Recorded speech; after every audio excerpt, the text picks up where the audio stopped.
SEC Network football presented by Dr. Pepper.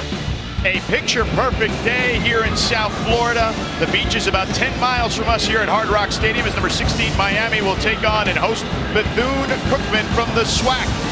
It is the homecoming of the prodigal son, Mario Cristobal, a two-time champion here at the University of Miami. And welcome into Hard Rock Stadium alongside Forrest Connolly. I'm George Sedano, the third member of our team. Marilyn Payne will join us in just a second. Forrest, Mario Cristobal is back, and that means the U is back to work. Well, he's got the three intangibles that I think this university needs to be successful. Passion. He understands what it takes being a former UM player. Knowledge. He has been in this position. He's won championships. He has the knowledge to win, and trust. The players trust him. The administration trusts him.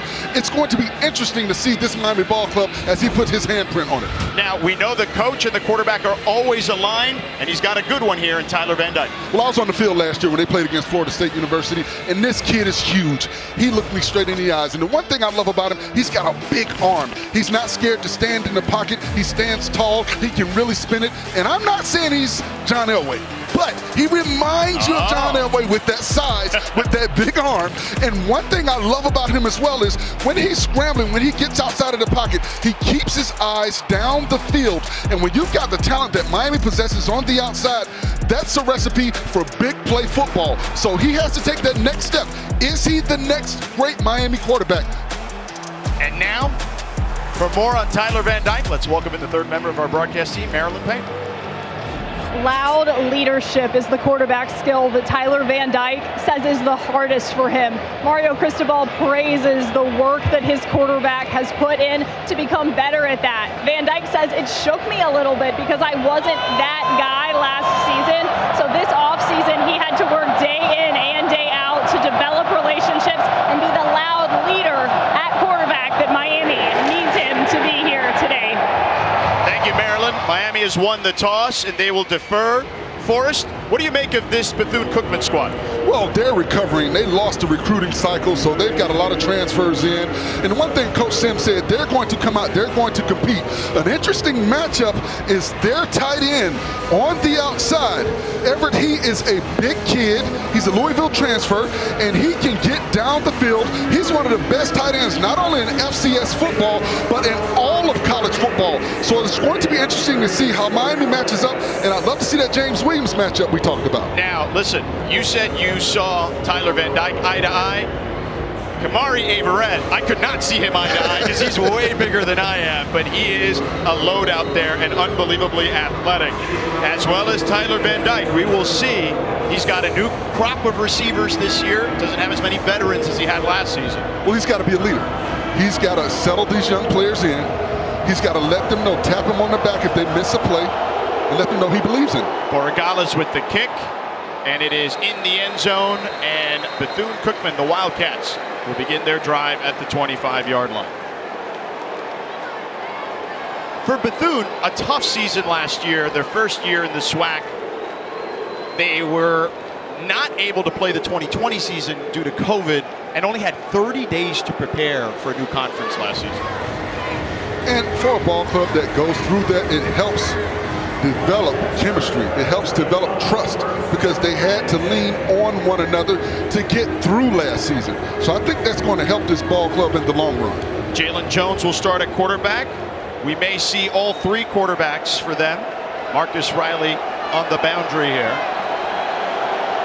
And we're ready to get going here at Hard Rock Stadium.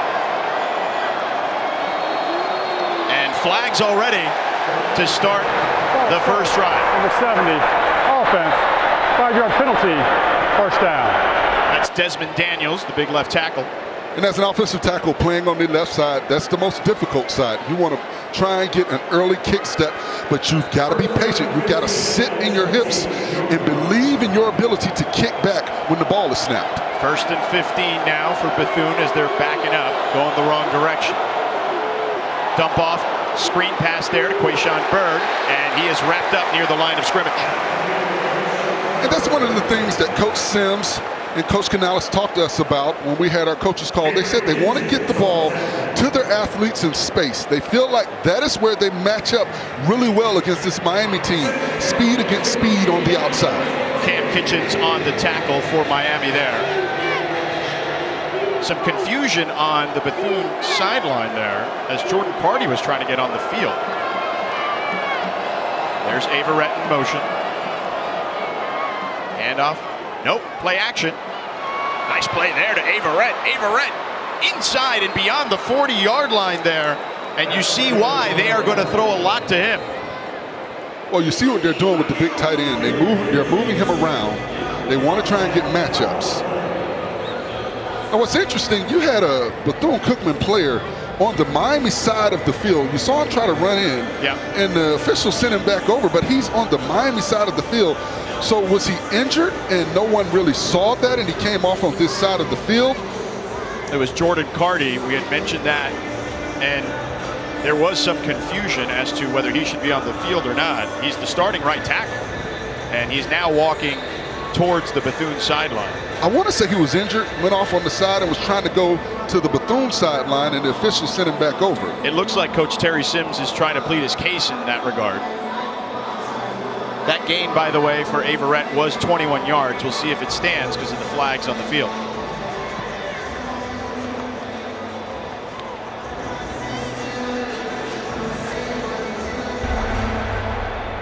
Prior to the snap, illegal substitution in the offense. The offensive player went off on the defensive sideline. A 5-yard penalty, second down. So there you go. Jordan Carty, as you mentioned, on the wrong side of the field. Got to be in the right neighborhood. Yeah. You got to wonder. I don't know if I blame the kid on that play because he went to the sideline. You saw him, like I said, I want to know if he was just trying to get back over to the Bethune sideline, and maybe he should have let the officials know he was injured. Yeah. So Bethune going the wrong direction here. They're now 2nd and 20 from the 15-yard line.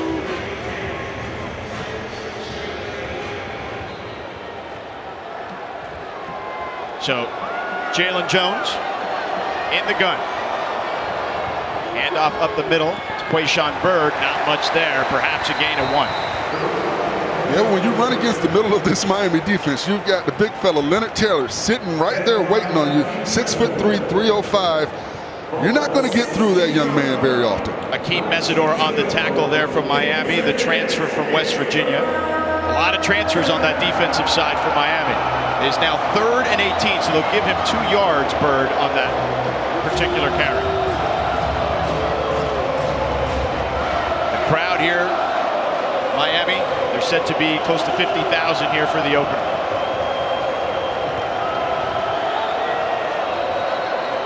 And another flag on the play, and this is not the start Coach Terry Sims for Bethune wanted.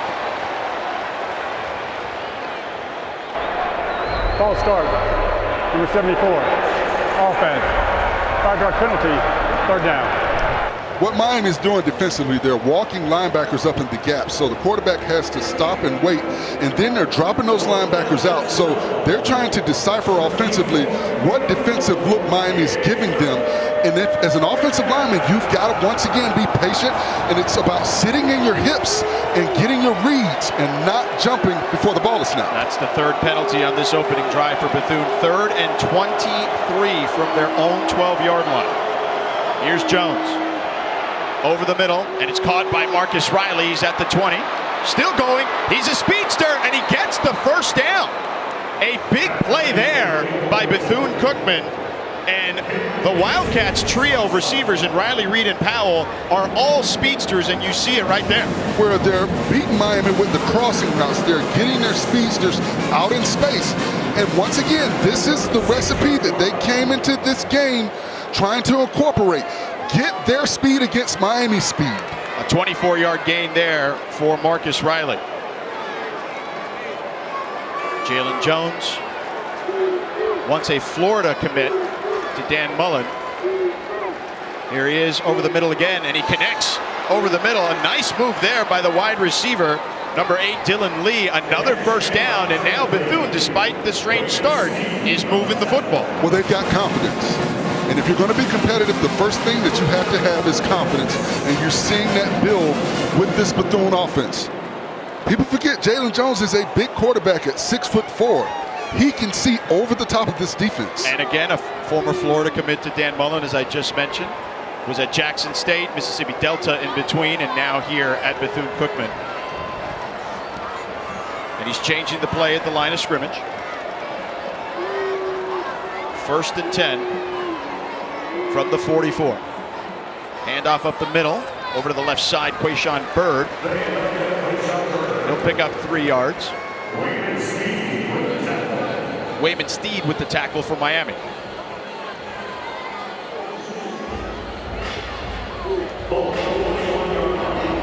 So if you're Miami, that secondary, which Kevin Steele, their defensive coordinator, told us he liked them, they're going to have their hands full with this receiving group today. Well, it depends on the defensive line. I think the defensive line has to get pressure to try and make Jones release the football earlier than he wants to. Here's a blitz, but Jones is able to get the ball out there again to Dylan Lee at the 30, 25, still going down the sidelines, and he's near the 10-yard line and down there, and the Wildcats are in business here early on. And I want you to watch number 6, Jimmy Robinson, on this play. He makes a key block on the outside to allow Lee to get to the edge and get up the field and get about 15 additional yards. Those small intangibles are what you need if you're going to play winning football. Harrison Hunt on the tackle for Miami down the field, a 28-yard gain for the Wildcats. So they're in the red zone now.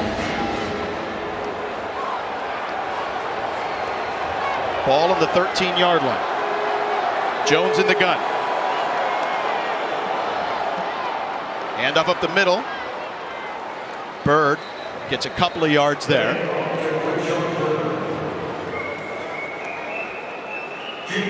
What's interesting, they're in the red zone. When you've got a big quarterback like Jalen Jones, a lot of times teams like to get in the gun, spread you out, and then run quarterback draw because you've got the defender spread out. If you've got a big quarterback like Jones, you can get to the end zone. So it'll be interesting to see the play calling as they're down close to Miami's goal line. Here's Jones, 2nd and 7. They can still get a first down at the 3-yard line. Reed in motion. Here's Jones on the quarterback keeper, and he is taken down behind the line of scrimmage. So Miami gets their first sack. Leonard Taylor with the pressure there. And that's the keeper I was talking about, but I'd like to see them go 4 wides. Spread that defense out a little bit. Make them think that they're going with the passing game. And if you're Jones, take another millisecond, allow the play to develop. I thought he went prematurely on that play, on that draw play. Let it develop. Let your linemen get their fits. Jones on this drive, 4 of 4 for 72 yards. 3rd down here.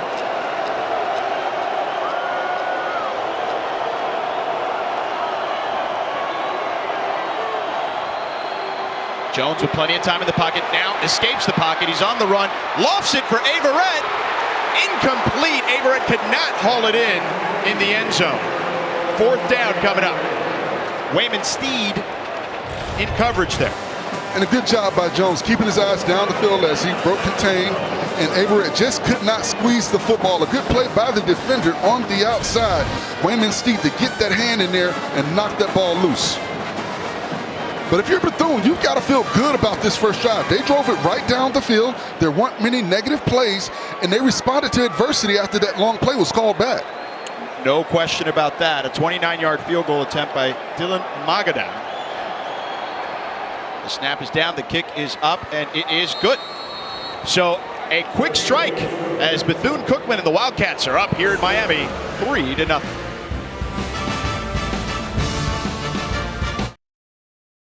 Cookman strikes first, an 11-play drive, 63 yards, and just over 6 minutes off the clock there, Forrest.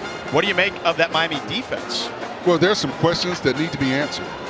One, the linebackers, and that was a big question coming into this ball game for Miami. Are their linebackers prepared to be great linebackers? When you come from a school that produced great linebackers like Morgan, like Lewis, like Smith, like Barrow, like Armstead, like Perryman, I mean, and the list goes on and on and on. It's such a high standard. So I think that's one of the big questions defensively.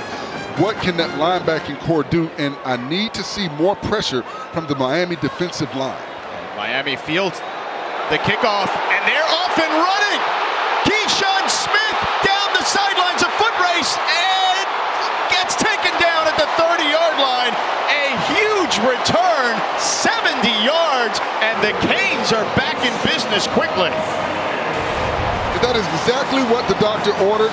You see, he almost stepped out of bounds, but he did a good job of following his blocks. There's a key block right here at the end, right there. I thought that could have been called a block in the back on number 8. Miami got away with one because Devontre Hampton had position to make a play, but it's a great start for special teams. Now, let's see offensively, can Miami capitalize on the great field position? So Tyler Van Dyke out there in the gun, Henry Parrish behind him. Hand off to Parrish on the left side. Parrish got room to run, dancing there, makes a couple of guys miss, and gets down to the 20-yard line near the first down marker. Amari Jones on the tackle there for the Wildcats. So a good start there for Miami on their first run. Tyler Van Dyke on the Heisman list. He's on one of the all-ACC teams. He was a guy that last year was virtually unknown and then just burst onto the scene. So second and short here. Van Dyke throws over the middle and incomplete. Intended for his tight end, Will Mallory. And a good job by the Bethune defense, staying on top of the receivers, not giving Van Dyke a lot of places to go with the football. He tried to squeeze it in. That's a good job defensively. If you're Miami here, I would imagine you'll see them try to establish the run and then get that cohesion going with this receiver group that Van Dyke is not as used to. Handoff up the middle. There's Parrish. Still going, gets the first down and then some, as he's down at the 13-yard line. An 8-yard gain for Parrish, and Miami is in the red zone. Well, you're seeing push at the point of attack. A good job by the Miami offensive linemen to engage, disengage, and get up to the second-level defenders and cover up those linebackers. So 1st and 10 from the 12, they'll call it. Handoff up the middle to Parrish. Parrish still going inside the 5-yard line. Rayon Blake on the tackle for the Wildcats, and Miami's knocking on the door. Well, if you're Miami, this is what you expect. You expect to win in the trenches. They've got a 52-pound weight difference across the board with their offensive line against this Bethune defensive line. So this is where you dig in. This is where you think about hitting the sled. This is where you keep a flat back. This is where you get that second foot down when you make contact with the defender. Thaddeus Franklin checks in, and he gets right in the game and into the end zone. Touchdown, Miami, and the Mario Cristobal era is off and running.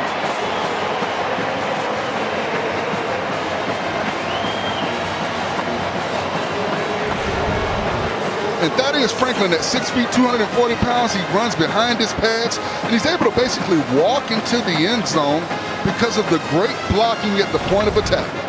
5 plays, 4 runs for Miami, 1 pass. And they get 6 on the board. Here's Borregales, Miami's kicker. Snap is down, kick is up, and it is good. And just like that, in under 2 minutes, Miami gets on the board as Thad Franklin gets him in the end zone. We'll be back from Hard Rock Stadium in just a moment. ACC Network College Football is presented by delicious ice-cold Dr. Pepper, the one fans deserve. The Miami fans piling in for the first game here. The return of Mario Cristobal. You see him there, Forrest. He's an intense dude. We got a chance to talk to him this week, and he's got to have tons of emotion this week. Well, that had to be an awesome experience for him, making that walk. He's made so many times as a player, walking into a University of Miami football game. Now he's walking in as the head guy in charge to lead this team back to what they used to be. That's got to be great for him and for this Miami University football team. I'm sure he's happy now that the offense put up some points too. Here's the kickoff by Borregales. It'll land in the end zone, and the Wildcats will begin their second drive on the 25-yard line. So for the Wildcats, we've got flags on the play as some extracurricular activities going on there after the kickoff. And that's expected. You've got a lot of kids that played high school football together. You've got an FCS program that gets an opportunity to prove themselves against the big boys. So you expect to have some emotion in a game like this. Oh, absolutely. As you mentioned, a lot of these kids, with Bethune-Cookman being located in Daytona Beach, there's a lot of kids from Dade, Broward, and Palm Beach counties. After the play, unsportsmanlike conduct fouls on both teams. Number 9, Bethune-Cookman. Number 11 on Miami. Those penalties canceled. It'll be 1st and 10 for Bethune-Cookman. So there you have it. Offsetting penalties. So no harm, no foul, Forrest. And I like that. You know, you understand it's the first game of the season. The emotions are flying, so I like that the officials didn't, you know, make it a drastic penalty. Caleb Sutherland on one end and Corey Flagg on the other with those offsetting penalties. So Jimmy Robinson checks in now in the backfield for the Wildcats. Here's Jalen Jones again. In trouble, steps up into the pocket. He takes off, picks up a couple of yards, and makes something out of nothing there with a 4-yard gain. Tackle there made by Elijah Roberts for Miami.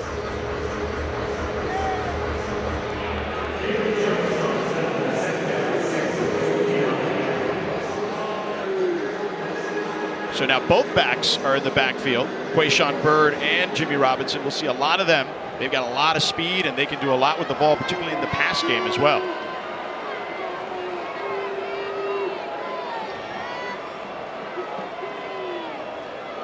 Jones keeps it again. Here on the edge. Trying to get there, cannot.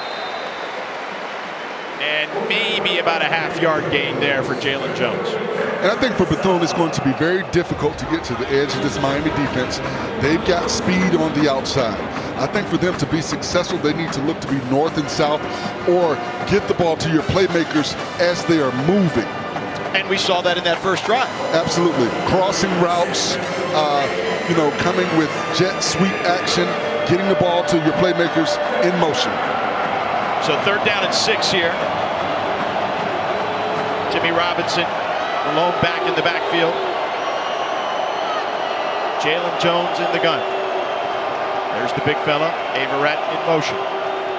Jones in the pocket, gets hit as he throws. It's up for grabs, and it is picked off by Miami.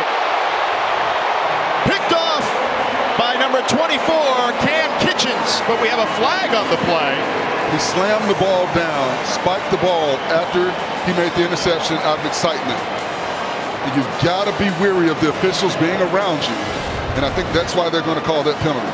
Unsportsmanlike conduct. But a great play by the defender to get across, get his body under the football and squeeze the ball. But you see him spike the ball at the end of the play. I think that's why they called the flag. But a great interception. The pass was intended for Dakari Allen Johnson. Until the play was an interception. After the play, unsportsmanlike conduct, number 24, Miami, his first of the game. 15-yard penalty, 1st and 10, Miami. But you talked about the emotions just a moment ago, and that's the emotions right there. And for the officials, come on.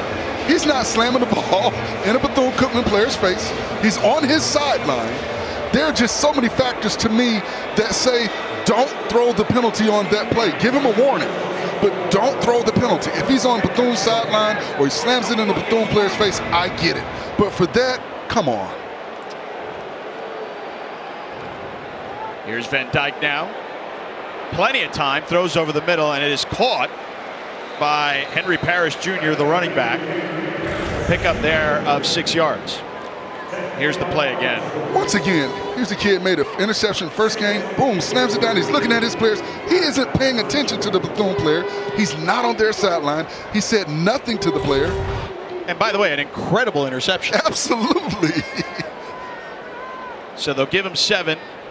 on that play. Play action for Van Dyke. Backpedaling, throws it, caught.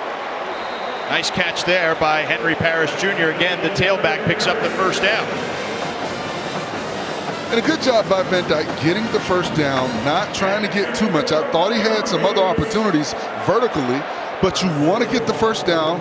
You're a little bit deep, in your own territory, so you do want to continue to make positive plays. A 7-yard gain there from Miami. Ball on the 38-yard line of the Canes. A little offset eye. You don't see that very often in college football anymore. Handoff to Thad Franklin, who tries to bounce it to the outside. He stays on his feet, still going. He's in Wildcat territory and picks up another first down. Jaquan Jackson on the tackle for the Wildcats. And I love this big kid. 6 foot, 240 pounds. You see the bounce, you see the jump step, you see the quickness, you see the power to get out of an arm tackle. Reminds you of one of those old Miami backs, Donnell Bennett, with the way that he runs the football. It doesn't look like he's moving fast, but he is getting down the field. Franklin stays in the game in the backfield. He's to the right of Van Dyke. Hands it off again to Franklin. Cuts inside, picks up a couple there. 2-yard gain for Franklin. Amari Jones on the tackle for the Wildcats. Second down coming up. And once again, for Miami, we know that Tyler Van Dyke is a great passer.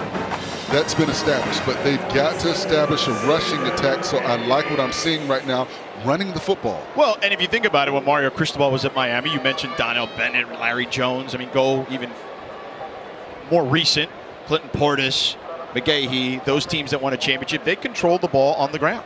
Here's Van Dyke with a reverse to Brashard Smith. He rounds the corner. He gets near the sticks. So a solid gain there, a gain of 6. Devontre Hampton with the tackle for the Wildcats. Well, I thought that was a good job by the Bethune defense to stretch that play out to allow pursuit to get there. They never allowed him to plant that foot, Smith, and get north and south like he would have liked to. So 3rd and 2 for Miami here. Pistol formation. And off to Parrish, cut back, gets the first down, and Miami will keep their drive alive there with a 5-yard gain. Henry Parrish Jr. and Thaddeus Franklin keeping the chains moving. And what you want to look for when you're watching this Miami offensive line in this run game is flat back. You also want to see that second foot get down when they make contact with the defender. Here's Van Dyke. Clean pocket, throws towards the sideline. It's caught there by Ladson. Ladson at the 25, near the 20-yard line. Enough for a first down, so Miami keeps the chains moving again. Jaquan Jackson with the tackle for the Wildcats, a 14-yard gain. And right now, Miami seems to be in a rhythm. Bethune, I think they're giving too much cushion to the receivers. They understand it. There's speed on the outside, but you've got to get up and you've got to believe in your ability and in your technique. You can't give that cushion, or Miami will continue to pitch and catch it all the way down the field. Frank Ladson, a Clemson transfer, with the catch there. And off up the middle to Franklin. Moves the pile a bit there. So a nice gain there for Franklin, and Parrish will check back in to the backfield.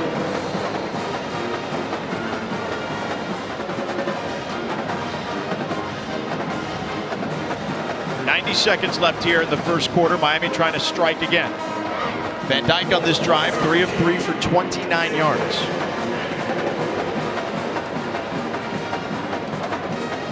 And watch Restrepo, number 7, in the slot. Him and Van Dyke roommates. They do everything together, according to Coach Cristobal. Here's Van Dyke, dumps it off to Parrish. Parrish with plenty of room at the 10, at the 5, tripped up there. Another first down for Miami. 1st and goal coming up. Andreas Wyatt with the tackle for the Wildcats. And the Miami offense seems to be in a really good rhythm right now. Van Dyke knows exactly where he wants to go with the football. A good job on the outside with the block. That is what you're looking for from your offensive lineman. Get a pad on pads.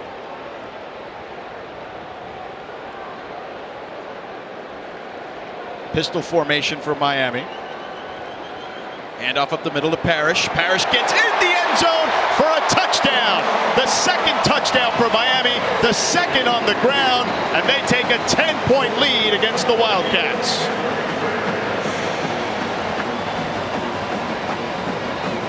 We do have an injury as well, it looks like. Ja'Kai Clark, the center, kind of limping there. The training staff is coming out. But a touchdown there for Henry Parrish Jr., the transfer from Ole Miss. And a common theme on this entire drive as they ran the football effectively is you saw Bethune-Cookman players going backwards. Pad under pad. Great job by the Miami offensive line to get lower pads and be able to uproot those defensive players. When you're down on the goal line, when you're in short yardage, you're basically bear crawling. You've got to get pads under pads. You've got to get beneath the defender and uproot them. And that's what Mario Cristobal wants. It's what he was as an offensive lineman. If you look at his Oregon team, they were very strong along the offensive line, one of the better offensive lines in the country. And obviously when he was an assistant at Alabama and previously at the University of Miami, that was certainly an emphasis. And I know I've often said throughout the broadcast, get that second foot down. When I say that, if you have your second foot up in the air and you make contact, you have no balance on one foot. When you've got 2 feet down, you've got balance and power. Ja'Kai Clark walking off mostly on his own power. So that's good to see the big fella, the center, coming off the field on his own power. And he's one of the veterans on this offensive line. 31 career starts coming into this ball game. So Miami will kick the extra point. Jonathan Dennis is the backup center. He's a transfer from Oregon, was with Coach Cristobal previously. 10 plays, 6 runs, 4 passes on that last drive for Miami, culminating in a touchdown. Borregales with the kick. It is up and good. So Miami starting to take control on the ground and have taken control of this game. An 11-point lead for the Canes.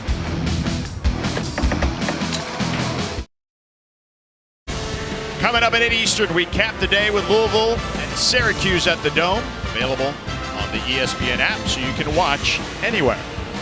And coming up at 6:30 Eastern, the ACC Huddle crew will be back to wrap up the afternoon's games with highlights, breakdowns, and interviews with players and coaches. We'll also have a full preview of Louisville and Syracuse, the 8 o'clock game. Then after that, Cards and Orange will be back to wrap up the night right here on the ACC Network and the ESPN app. Borregales with the kick as Miami's up 11 here.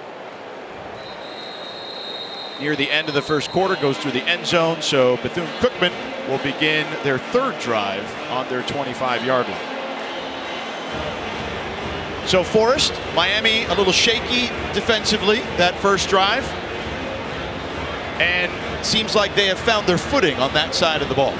Well, I didn't like that Bethune came in with a different quarterback to start that second drive. I thought what Jones did in that first drive, you keep him in every play, continue to build upon what you did to get those 3 points on the board.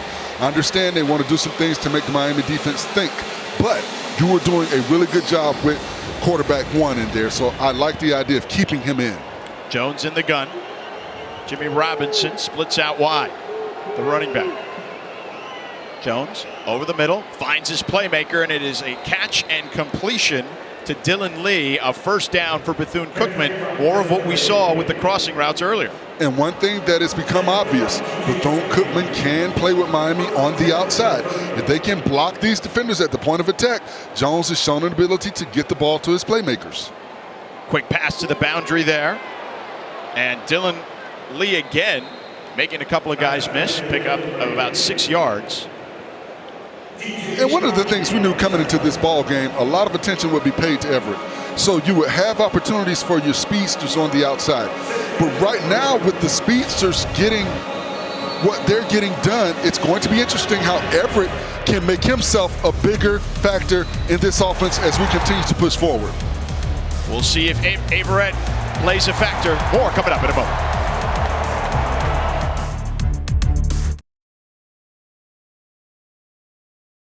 Welcome back to Hard Rock Stadium. The Miami Hurricanes leading Bethune-Cookman, the Wildcats, from Daytona Beach, 14-3 as we get ready to begin the second quarter.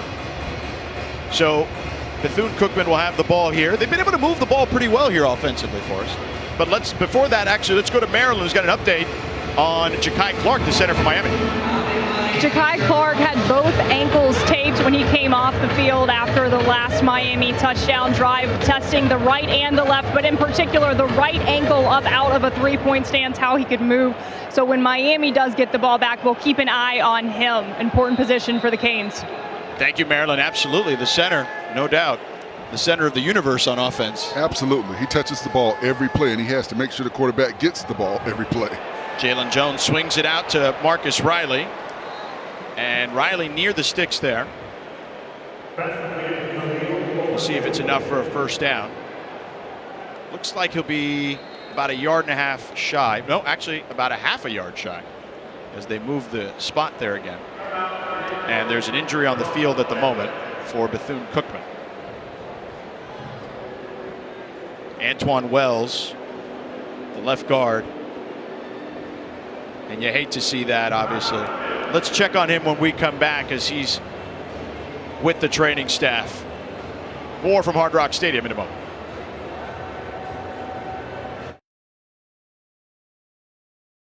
Welcome back to Hard Rock Stadium. Miami leading by 11 here early in the second quarter. ACC PM is ACC Network's new afternoon studio show. Mark Packer hosted along with former Tar Heel football standout Trey Boston and former Seminole Taylor Tannenbaum. They'll focus on football, but we'll also have the latest from around the conference. ACC PM weekdays from 4 to 7 Eastern. It's all right here on the ACC Network and the ESPN app. 3rd and 1 here for Bethune Cookman. Riley in motion. Handoff up the middle to Jimmy Robinson. It's going to be close. It'll depend on the spot here. Gilbert Frierson with the tackle for Miami at the star position. We may get the chain gang coming out here. No, they held. It's going to be 4th down and a decision here for Bethune. I don't think it's a decision. I think you go for it. You're moving the ball very well.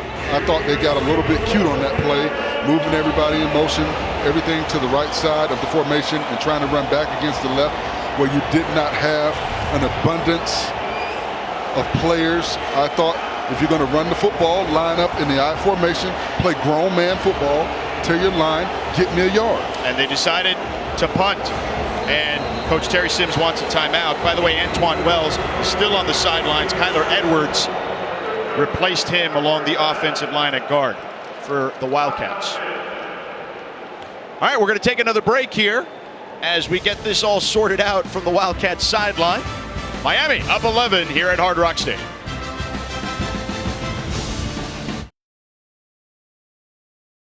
History of the coaches here at the U. Howard Schnellenberger got it all kicked off. First championship win against Nebraska at the Orange Bowl. Then Jimmy Johnson, the inventor of swagger at the U, won a championship himself. Dennis Erickson, 2 championships for him. Butch Davis resurrected the program after sanctions, then left to the Cleveland Browns in the NFL. And Larry Coker, his OC, took over as head coach and won a championship as well, the 5th championship for Miami. Now Mario Cristobal, who played for Jimmy Johnson, Dennis Erickson, and was on the staff with Larry Coker, is the head coach at the University of Miami, a 2-time champion coming from Oregon. And here's the first punt of the day by Benjamin Lennon. Xavier Restrepo to field it, and he gets it, but a flag on the play, as there might have been somebody a little too close to him as he received it at the 15-yard line. And I'm still trying to figure out why they punted the football. I mean, if you're going to take a timeout, you take that timeout because you're going to run a play to try to get the first down. If you don't have the right punt formation, kick the right interference, number 8 on the kicking team. 15-yard penalty, 1st and 10. Or you don't have the right personnel in the ball game, take the 5-yard penalty. All right, let's go down to Maryland with more on Cristobal. The fundamentals of different formations are the number one thing Mario Cristobal emphasized coming into this game 1 as head coach here in Miami. He said it's boring, and I know it's boring, but if we don't have that foundation of the right fundamentals in place, nothing else will matter or be any fun. No question, Maryland. He is a guy that wants to keep it simple at the beginning, and then as time went by during camp, spring and fall, he threw a lot at those kids, but it was about getting the proper technique down first. Here's Van Dyke, play action, plenty of time. Has a man open, Restrepo catches the ball in Wildcat territory, and he's on the run. He's still going and falls down, tripped up by the turf monster at the 10-yard line. A monster play from Tyler Van Dyke to his roommate, Xavier Restrepo. They do everything together, and clearly they do a lot of pitch and catching as well. Well, perfect pass by Van Dyke. And you see Restrepo, he to me is their Braxton Berrios type. They want him to be that type of player for this offense. A 62-yard gain there from Van Dyke to Restrepo. Here's Parrish, gets the ball up the middle, still going, gets inside the 10-yard line. And right now, you're starting to see this offense click. They're finding their rhythm, they're finding their way. A good job once again by the offensive line, getting pushed at the point of attack, getting low pads, getting a flat back, getting that second foot down. We have another injury here for Bethune. Let's step away for a moment as we find out if the young man is okay. We'll be back. Hard Rock Stadium with Miami leading in just a moment. Thanks, JC. Miami with an 11-point lead here. 2nd and 1 coming up. Pistol formation for the Canes.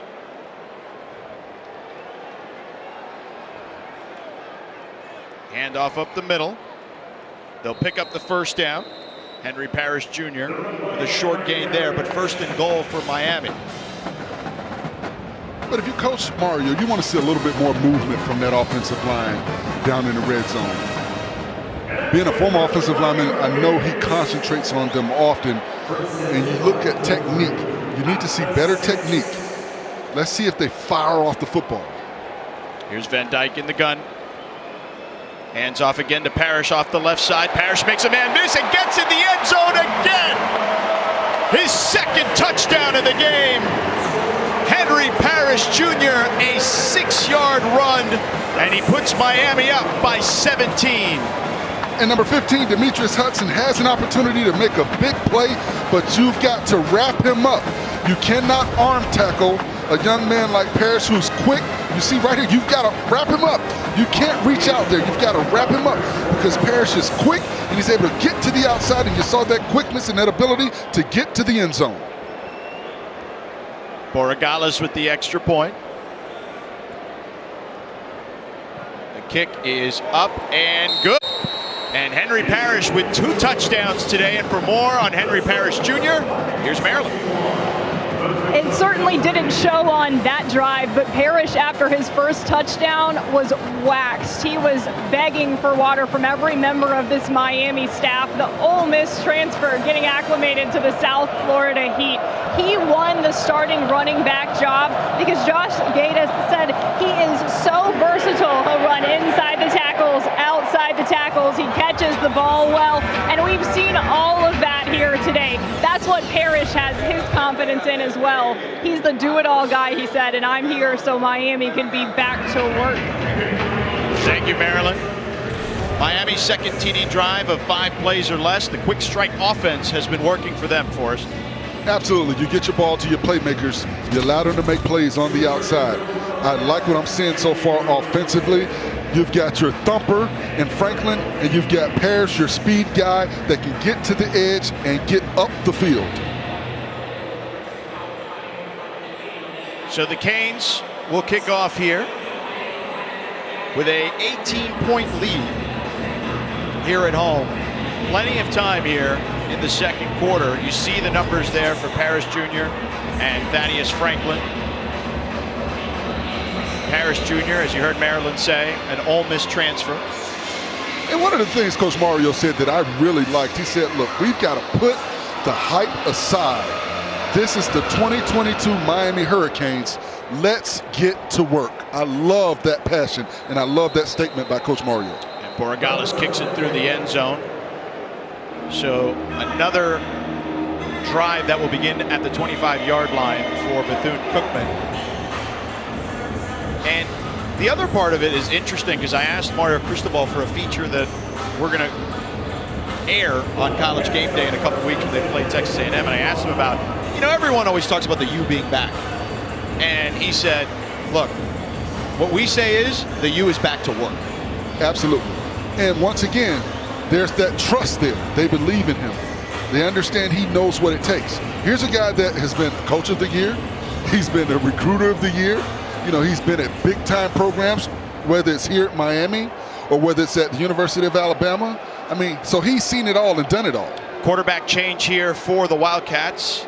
Tyrone Franklin, TJ as they call him, drops back, throws it to the boundary, incomplete, intended for Aaron Thompson. So 2nd and 10 coming up. And a good pass by Franklin. You just have to take a little bit off that football. I know the energy is there. You know, you're in the game. You're playing at the University of Miami against the Miami Hurricanes, so there's a lot of emotion right now for him. But just take a little bit off that football. So here's TJ Franklin. Play action and intercepted!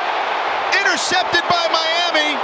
Gilbert Frierson down the sidelines and into the end zone with a caravan of canes for the touchdown. A pick 6 for Miami, and they extend their lead to 27-3 as Gilbert Frierson takes it to the house. A 31-yard pick 6 for the Canes. And that is the danger of putting another quarterback in the ball game.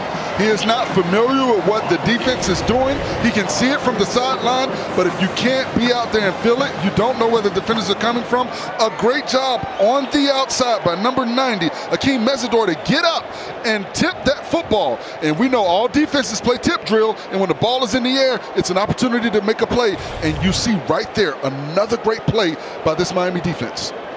Borregales with the extra point. It is up and good. And Miami is rolling now, a 28-3 lead, and there's still 11:50 to go in the second quarter. And George, I go back to that 4th down where they had an opportunity to go for it on 4th and 1.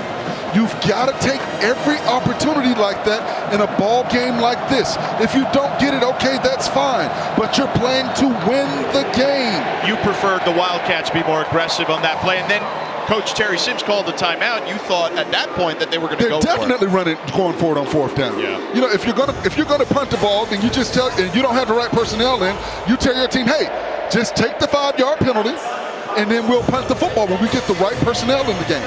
To me, you wasted a timeout. You've got, I mean, I thought that was an opportunity to continue what we were seeing offensively from this team, but then also you go with the new quarterback, and I thought that took away from what we saw offensively as well, because Jones looks very comfortable when he's out there. We don't see those crossing routes, and they haven't went to Averett in a while now. Yeah, and we had talked to the coaching staff with the Wildcats, and they said they were going to feed him early and often, and we have not really seen him outside of that first drive. Borregales with the kick into the end zone, fielded and taken a knee by Dees. Miami 3 touchdowns in less than 4 minutes of play here. Bethune Cookman finds itself in the eye of the storm at the moment, Forrest. Well, it's getting away from them. And hopefully they can find a way to get back to that offensive scheme they were running early in the game. Those crossing routes, you know, get some jet motion action, get it to your playmakers in motion. They've shown that they can play on the outside speed-wise with this Miami defensive backfield, but you've got to get it to the playmakers to allow them to make plays. So Tyrone Franklin, TJ Franklin as they call him, checks back in at quarterback. We were told we could see up to 3 quarterbacks today in Jones, Franklin, and Simmons for the Wildcats. Handoff up the middle. Aaron Thompson, short gain there, about 2.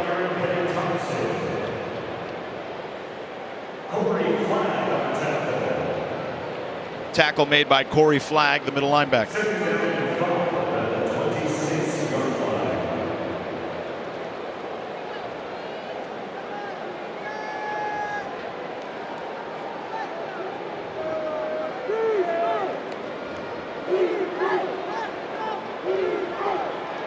And we got a movement there along the line. Everybody's pointing fingers at the moment. And that's exactly what you do as an offensive lineman. He encouraged me to come up off the line. What was that like when you were there and Coach Bobby Bowden saw you jump off sides when you were with the Seminoles? Those 5 stadiums on Monday night. That's what that was like. So the referees are having a conversation about this, and the Bethune group is saying that it was Miami. Play game. Distance 30 signals on the defense. Number 6. 5-yard penalty. Second down. And that is on Darrell Jackson, the transfer from Maryland. And what that means is you've got a defender that will make noises to simulate the snap count, and they'll do things to pull the offensive lineman off sides. You cannot do that. You cannot do anything that simulates the snap count for the quarterback. So, second down and 4 here for the Wildcats. And another flag on the play. A false start, it looks like, against Bethune Cookman. False start. Number 70. Offense.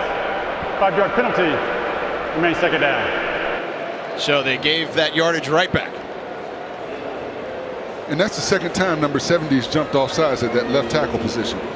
Once again, people have to realize that's one of the most difficult positions in football, and you want to get an early step when you've got a speed rusher on the outside. Desmond Daniels there on that flag. Here's Franklin in the gun. 4 receivers out there. Handoff up the middle, and Miami stuffs it there. Leonard Taylor amongst several Canes. Mesidor, Jackson, all in on that. And on that play, Mesidor is not blocked. If you've got number 90, he's a speed guy on the outside. Although 280 pounds, he has speed to get up the field, and when nobody's blocking him, he's going to be able to make that tackle from the side. You've got to put a body on a body. You cannot leave him free. Keith Mesidor, transfer from West Virginia. Miami did a lot in the transfer portal from spring to fall. 3rd and 8 here for Franklin, who's in the gun. Davino Ellington in motion. Franklin in trouble, rolling out of the pocket. He's going to take off and run. He's got the first down and then some, and out of bounds inside the 40-yard line to the 41. An interesting thing on that play, the Miami coaches were calling for an offsides because number 70, Desmond Daniels, got off the line prematurely once again, but the officials let that one go. But you see, he's trying to get back because of the pass rush ability of this Miami defense on the outside. So we've got to watch him throughout the rest of this ball game because the officials will be taking a look at him getting off too early. A 14-yard gain there for Franklin. Quayshawn Bird checks back in the backfield for the Wildcats. And he'll take it. Up the middle, breaks through, and he's in Canes territory, and he's still going. There's a flag on the play. He's racing down the sideline and pushed out of bounds inside the 15-yard line near the 10. Darrell Porter pushes him out of bounds, but we've got a flag on the play, a 44-yard gain if it stands. Legal block in the back. Number 7 on the offense. 10-yard penalty. Repeat first down. And you see why he was able to break free. But you saw the Miami defenders couldn't find him because he was behind those big offensive linemen, and he was patient on that run. When he saw a lane, he was able to get through it. Watch. Here it is. Oh, that's an easy call. Absolutely. And it's a play that you don't have to make. He had the first down at that point. He's at a position where he's going to fall forward for the first down. Yeah, Darrell Powell there with the infraction. So 1st down and 10, ball on the 1st down and 7, actually. Ball on the 43-yard line of the Wildcats. And Bird again. This time he's wrapped up.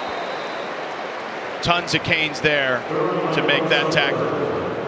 Well, what Miami's doing a really good job from the defensive tackle position is they're getting up the field, and they're forcing the Bethune backs to plant their feet and try to get to the outside because there's nowhere between the tackles to run the football.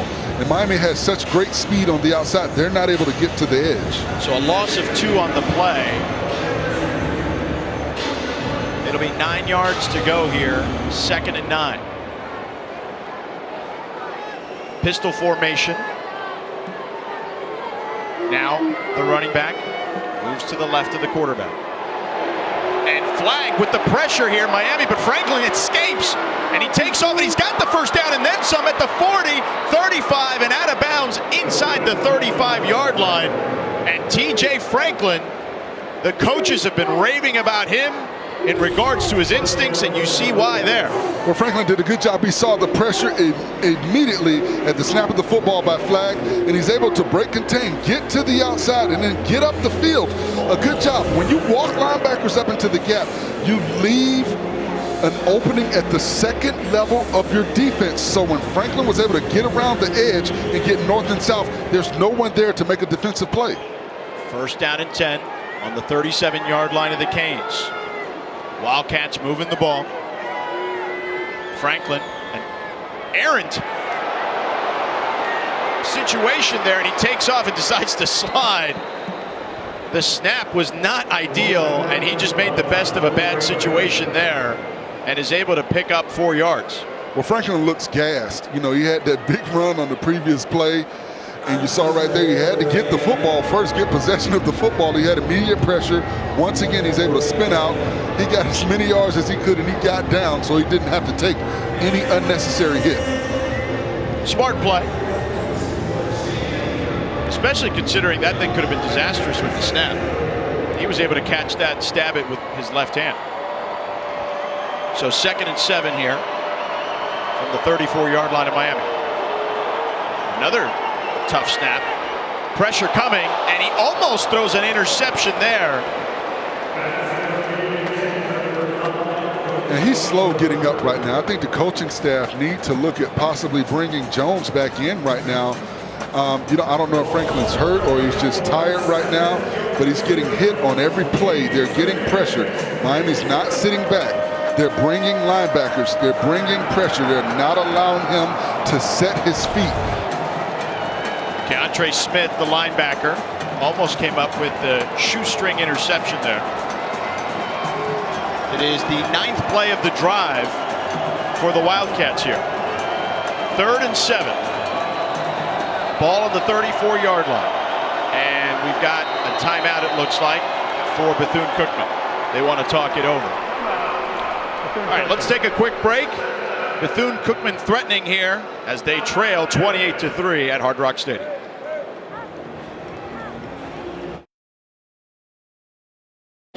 Welcome back to Hard Rock Stadium. Number 16, Miami leading Bethune-Cookman 28-3. Defense looking to make a play here with facing 3rd and 7. Linebacker Corey Flagg Jr. said that the way that this staff has taught Kevin Steele's defense has made the transition so smooth. He said it wasn't hard.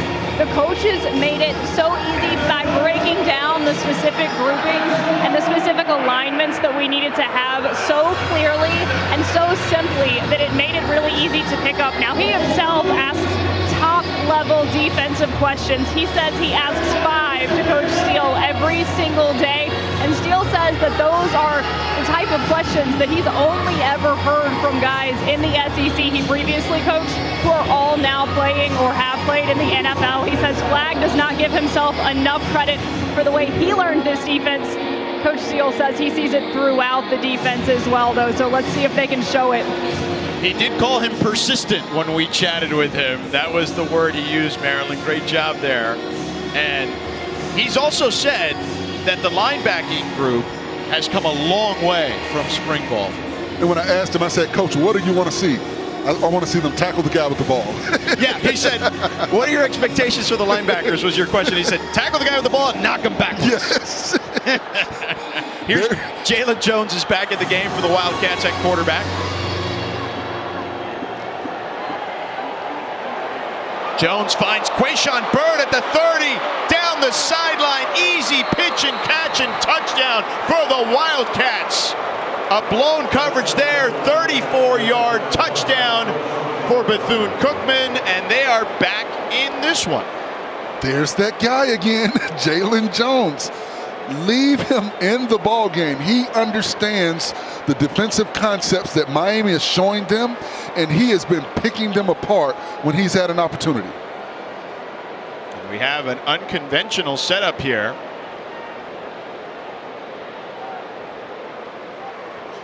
Well, what they do with that is they want to see if the defense reacts. If the defense doesn't react, they'll snap the ball to the holder. He'll throw it out to the running back or whatever the skill position is behind the line, and they'll run in and get a 2-point conversion. And now Miami's going to call timeout here. So they didn't love the look that they got. Bethune-Cookman's offense, it's their 5th play of 20 yards or more, so they're getting the big chunk plays today. Well, one thing I see once again when Jalen Jones is in the football game, he's a big kid. He can see over the offensive line. He can see what's going on, and he seems to have a grasp of the defensive scheme that they're running because he's doing a good job passing the football down the field. He looks really, really comfortable out there. Yeah, he does. There's no doubt.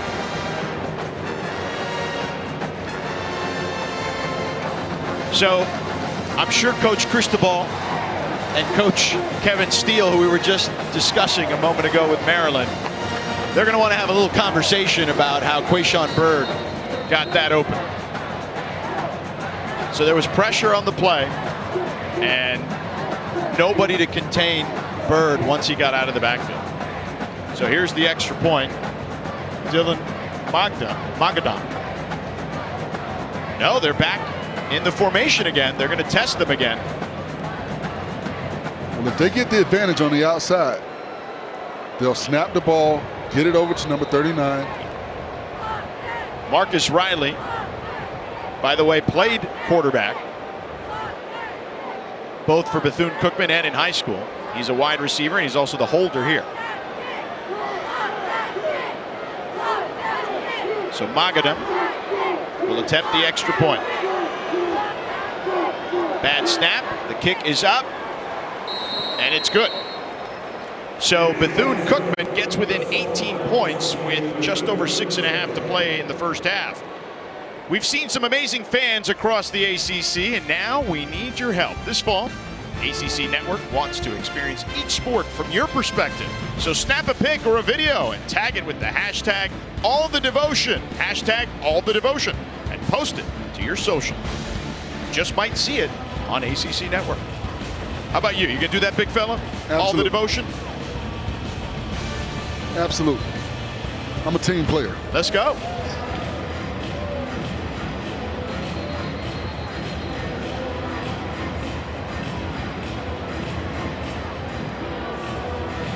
So Miami will get the ball back here. Still plenty of time.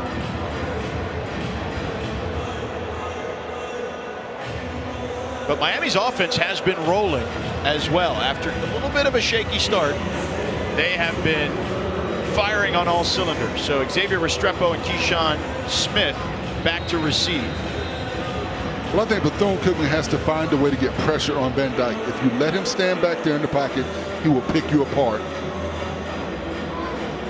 That he will. We saw that last year. You saw it firsthand. They lost that game, but that Florida State game, he was slinging it all over the field. The second half, I was as a Florida State fan watching that game from Florida State sideline. I was really concerned because he did a great job, and I saw the coaching staff react. Nikolai Daniels with the kick into the end zone. There's a flag on the play. And Miami, as I mentioned, rolling on all cylinders here. Well, you see, once again, they're able to get pushed at the point of attack and an easy score for Parrish on that play. And then once again, getting to the outside, you see the speed and the elusiveness, and then you get the ball to your playmaker. And right here, defensively, here we go. You put a new quarterback in the football game, you get a tip pass, and you get a defensive score for Miami. So I think that is where the turning point was. Once again, you've got to go for that 4th and 1. You can't, give up. You've got to try and take every opportunity that presents itself because you're not going to get many of them. So you've got to take that opportunity and try and get that first down and keep the ball away from that Miami offense. Those are the last 3 scores for Miami. They're going to have to re-kick here. So Restrepo and Smith will get another opportunity potentially to run it out.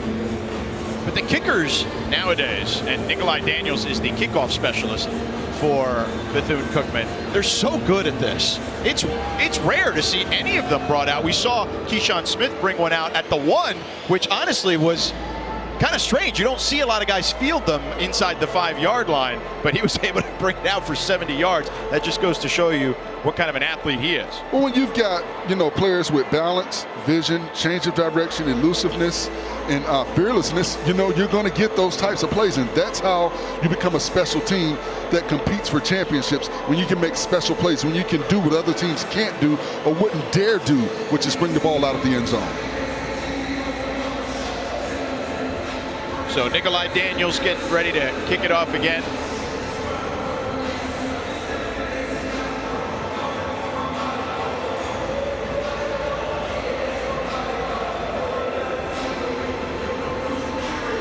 .634 here to go. Miami's offense rolling as we showed you there. Tyler Van Dyke likely to get the ball here again. And here's the kickoff from Daniels. And Smith will field it inside the 5. Smith has plenty of room to run, and he's still going. Tripped up near the 45-yard line. Keyshawn Smith making a huge impact on special teams today. A 42-yard return for the youngster from Miami. And that's why you make them kick it again. They've got a real good special teams play right here. He's following Restrepo up the field. He's untouched until he gets to about the 45-yard line. Great job by special teams by Miami. So the San Diego kid from Lincoln High School in San Diego doing his thing for the Miami Hurricanes. So Van Dyke with the ball at his own 46-yard line. 4 receivers out there for Miami. Van Dyke, plenty of time, throws it over the middle to Mallory, and he catches it inside the 35-yard line. We hadn't seen Will Mallory yet. Josh Gaddis, the offensive coordinator from Miami, is a huge Will Mallory fan. There's a flag on the play, 18-yard gain if it stands. He told us, I wish I had 85 Will Mallorys on my team. He's that important to their roster.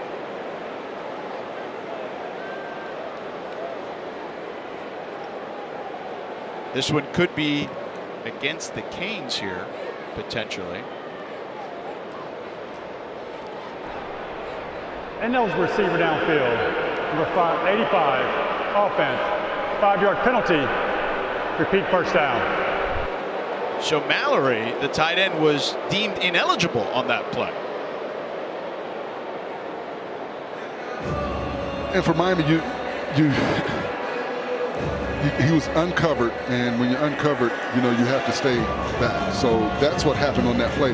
But at the same time, watch this Bethune defense. What I'm seeing is the linebackers are sitting back. They're not bringing pressure. They're not getting pressure with the 4-down linemen. If you're not getting pressure with those 4-down linemen, you've got to bring linebackers down, and you've got to get them involved in the play, because they're sitting back, but there's still open zones for Van Dyke to go at the football. Miami at their own 41. Van Dyke with the play action, rolling to his right, and throws it away smartly there. But they were finally able to get pressure, force him outside of the pocket, get him out of his comfort zone. Once again, you cannot let him sit back there and pick you apart. And they did a better job of covering up receivers on that play. If you're going to sit back in zone coverage, you've got to make sure you eyeball these receivers. Although you have a zone to cover, if you've got guys in your area, you've got to be able to react to the ball coming out and coming towards them. Mason Hall with the pressure there, and here comes Thaddeus Franklin bowling his way into Wildcat territory. An 11-yard gain there for the big fella. Thaddeus Franklin from Chaminade Madonna High School. And a good job by the offensive line to get around the edge, get up the field, get pushed. They've got pulling guards. They've got a tight end pulling around. A good job by Elijah Arroyo to get up in the hole and give Franklin the space that he needed to get up the field. 3rd and 4 at the Wildcats 48.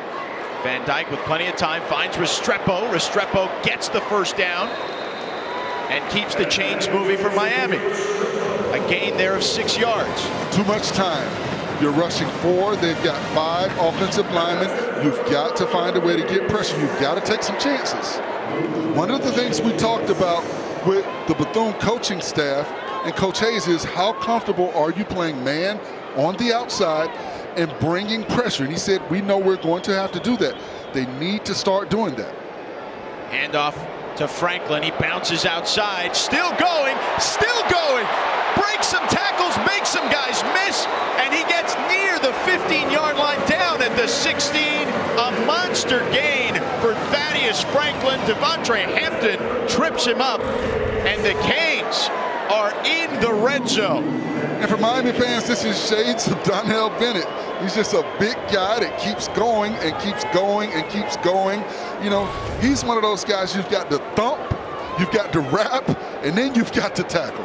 A 26-yard gain for Franklin. Van Dyke in the gun. Getting some messages from the sideline. Van Dyke, plenty of time. Pump fake. Oh, he's got Restrepo open for the touchdown. Easy pitch and catch to his roommate, Xavier Restrepo. A 16-yard strike, and just like that, Miami is up 34-10.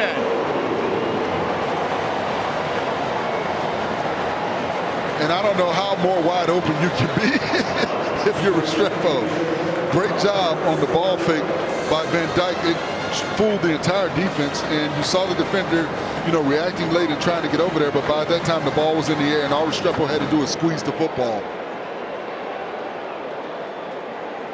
So here's Borregales with the extra point. And you mentioned it, Forrest. I don't know how more wide open he could have been, but boy, was he wide open on that particular play, as you see here. You see the pump fake right there. And it's almost like he just pump fake because that's what the play called for, because there was nobody there for him to pump fake for. For more, let's go to Maryland on the sideline. Tyler Van Dyke said plays like that one are his absolute favorite thing about the new offense that he's playing in. He said, knowing that we're going to run the ball so much more, create that balance, and then hit the defense when they least expect it is what I'm most excited about this season, and we saw it. Yeah, Maryland, absolutely. What a connection those two have. Now you see why they room together, and according to Coach Gaddis and Coach Cristobal, they do everything together. They're roommates, they eat together, they golf together. They are incredible with their synergy. And for Miami fans, they hope that they score a lot of touchdowns together throughout the rest of this season. Absolutely. We've got more from Maryland on that connection. Maryland, what do you got? All I want everyone at home to know is what Tyler Van Dyke wants everyone at home to know. He said he's not going to do a lot of smack talking this season, but when it comes to him and X, TVD is the better golfer, he says, and he doesn't want to be cocky, but it's just the truth. He says it's on the scorecard. All right, yeah. Look, score doesn't lie. The ball don't lie. So the kick by Borregales into the end zone, and the Wildcats will begin their next drive at the 25-yard line. I have yet to get into golf, and here's the reason, big fella. They say once you get into it, you can't give it up. You get obsessive about it. And I have that kind of personality. I'm a maniac when it comes to stuff, so I am absolutely not touching golf for a while. Two reasons I haven't gotten into it. One, I tried to go to a hitting range when I was in high school, and I threw my back out. Oh. And then two, I would probably have a worse golf swing than Barkley? Than Barkley. Now, listen, my guy Charles, shout out to Charles. He's worked on that swing now. It's nowhere near as bad. It used to have a pretty terrible hitch. Not the case anymore. So the Wildcats with the ball here at the 25-yard line. Franklin back in at quarterback. And the handoff to Quayshawn Bird. Bird picks up 2 yards there. It'll be 2nd and 8 coming up at the 27-yard line.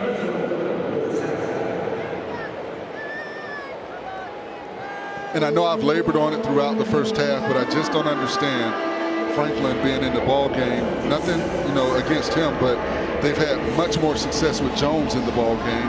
And if you're still trying to compete, you got to keep your guy in that's been able to make big plays for you. Franklin in the gun. 4 receivers out there. Averett in motion. The big tight end. Handoff. Nope. Play action. And now they get it to Averett, but he is wrapped up immediately by Corey Flagg, the middle linebacker for Miami. Well, you make it easy for the defense when you've got a 6'6", 250-pound tight end going east and west when you get him the football. You want him getting the football with his shoulders square going north and south. That is not where he's most effective. When you're going east and west, you've got to get it to your quicker backs, your speed guys that can get to the outside. So a loss there of 3. Third, and let's call it a long 10 from the 24-yard line for the Wildcats. Again, Miami up 35-10 here at Hard Rock Stadium in the first half. Averett again in motion. Pressure coming. Franklin cannot escape as he is wrapped up by Akeem Mesidor. A sack for the transfer from West Virginia. Well, watch the offensive tackle. He's reaching. You've got to sit down in your hips. You've got to kick 3 kick steps back. At that third kick step, you've got to take that inside hand and get inside punch. When you reach out with that outside hand, you're giving up that outside shoulder. And when you've got a pass rusher like Mesidor who's focusing to get to that edge, you're giving him a short corner. And Kevin Steele, the DC, giving him some love there on the sideline, as well as his defensive line mate, Jafari Harvey. A loss of 8 there in his first sack of the day. Mesidor's made some big plays throughout this afternoon. He jumped up and had the tip ball on the interception, pick 6. Now he makes a big sack on 3rd down. So whistles are blowing, and that's Delay game. Offense. 5-yard penalty. 4th down. I was about to say that was good news for Bethune because it looked like Miami could have blocked that. That's their 8th penalty of the game, the Wildcats. And now, forget about being on the doorstep of their end zone. They're going to have to punt from their end zone now. So Benjamin Lennon, the Utah transfer, to punt here.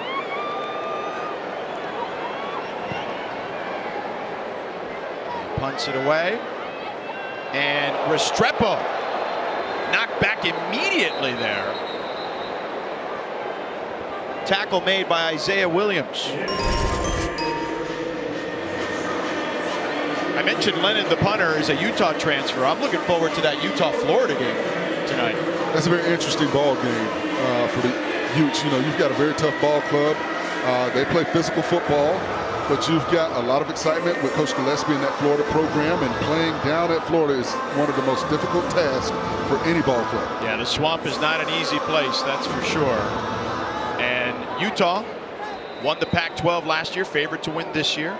They defeated Mario Cristobal's Oregon team last year. Tyler Van Dyke with the ball, play action. Plenty of time, throws over the middle, and it's caught by Restrepo. A 16-yard gain for Xavier Restrepo. Christian Jackson with the tackle there for the Wildcats. Too much time. You know, you give Van Dyke that type of time. Restrepo comes from the opposite side of the field. He allows, when you've got that much time, you allow for plays to develop. Ball at the 35 here. Miami again trying to get another score. Pitch there to Parrish. Parrish gets to the outside and out of bounds near the first down marker at the 25. He steps out just before, so a gain of 9. Joshua Thornhill pushes him out of bounds for the Wildcats. And once again, you see the speed of Parrish and the ability to step out of those potential arm tackles and get positive yards. So it'll be 2nd and 1 here for the Canes. Mallory in at fullback now for Miami. Play action. Van Dyke finds Mallory. Headed towards the boundaries at the 20. Cuts back. Look at the big fella showing off those fancy feet as he picks up a first down and then some. Now you see the difference in that play to Mallory versus the play to Averett earlier. Mallory is moving more north and south. He's up the field. We do have a flag on the play. Let's take a listen here and see what that's all about, partner. Illegal substitution on the defense. 12 players on this field of the snap. The penalties decline. The only play is a first down. So tell us again about Mallory. Once again, you allowed Mallory to get north and south as soon as he touched the football because he's turning his shoulders as the ball arrives. When you look at the play to Averett, he was still east and west. He was not able to turn and get up the field. When you've got bigger receivers, you want to give them the option to get north and south. And he finds Mallory again near the 10. Mallory escapes and gets near the 5-yard line. Another first down for Miami. An 11-yard gain for the Canes. And if you're number 9, Caleb Sutherland, what do you expect? I'm 6 foot, 190 pounds, and I've got a 6'5", 250-pound tight end coming at me. So he did the best that he could to get him down. So it'll be 1st and goal from the 5-yard line for Miami in the pistol formation. Hand off to Parrish, bounces it outside and in the end zone again. The 3rd touchdown of the day for Henry Parrish Jr. And Miami extends their lead to 41-10. And as an offensive lineman, you love running backs like Parrish because he makes you look good. With his jump cut ability, his ability to stop and go, his ability to bounce it out to the outside. I mean, all of those things are intangibles that all backs would love to have. And he's shown that ability throughout this afternoon. That's Miami's 4th touchdown drive today of 5 plays or less. So Borregales with the extra point. It is up and good. And just like that, Miami, they were up 18 after Bethune scored, and they've gone back-to-back touchdowns to extend their lead to 32 points with 39 ticks left on the clock here in the first half, Forrest. You're starting to see attrition set in. You know, a lot of the Bethune players are tired. They look a little bit gassed right now. You know, defensively, these guys have been on the field. Although there have been short drives, there have been a lot of them. And, you know, you're starting to see guys with their hands on their hips, and guys get a little bit tired. Well, it doesn't help, at least early on in this game, that the opponent in this stadium is baking in the sun, whereas the home team gets the shade. It is greatly designed. Listen, it's smart. It's smart by the home team. Absolutely. The Dolphins do the same thing at this stadium. The shadows are starting to creep in a little bit on the other side, but I would say 2/3 of that sideline is still well in the sun. And when we kicked off at 3:30, there was a lot more sun on this side of the field. Absolutely. And you see there's still plenty of sun on the opponent's sideline here at Hard Rock Stadium. So Borregales set to kick off. And it is fielded at the 1-yard line and taken out of bounds by Dees after about a 21-yard gain, let's call it. So 35 seconds left. If you're Coach Terry Sims of the Wildcats, what do you want to do here? Take a knee. Go in, regroup. You know, right now, you know, your team is reeling. Miami's in a rhythm.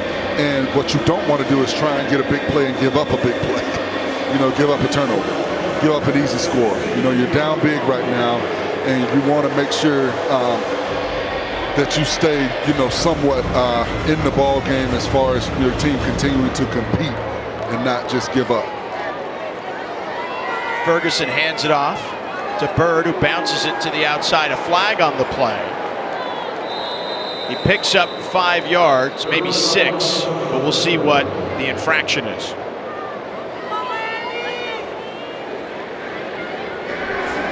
Holding, number 70, offense, after distance to the goal line.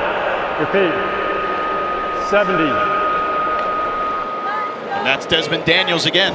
And he's having a tough outing today. You know, he's playing against some defensive ends that are getting up the field, and when you're trying to get to the outside, a lot of times you're grabbing that outside shoulder, trying to keep in contact with those defenders. You've got to push, you've got to roll your hips, you've got to get your body under that block, you've got to get inside hands, and you've got to keep your feet moving. Franklin in at quarterback still. Hands it off up the middle, and it looks like Miami wrapped him up at the line of scrimmage. Quayshawn Bird, and that'll do it for the first half here for Miami and Bethune-Cookman. So our score here at halftime, the Miami Hurricanes lead the Bethune-Cookman Wildcats 42-10. Get back to the ACC Network studio with Jordan Cornette and the guys. They'll have plenty to talk about with today's action in the ACC and this contest right here from Hard Rock Stadium. Make sure you stay tuned to JC and the boys in a moment. Beaches are always packed here year-round. And inside this stadium here at Hard Rock, Tyler Van Dyke and company, Mario Cristobal and his Canes head coaching debut have taken control. They lead 42-10 as we get ready for the start of the second half. And they have absolutely scored in a variety of ways, Forrest. And yes, they have. You see early in the ball game, they got the rushing attack going, and you see Henry Parrish right here up the middle, basically untouched until he crossed the goal line. And then defensively, off the tip pass, Frierson with the pick six, a good job of following his defenders, his teammates down the field. They ushered him into the end zone, and that was the turning point. And right here, Van Dyke, hey, let me throw the ball to my roommate, Restrepo, and they're still looking for a defender to cover him up. He was so wide open on that play.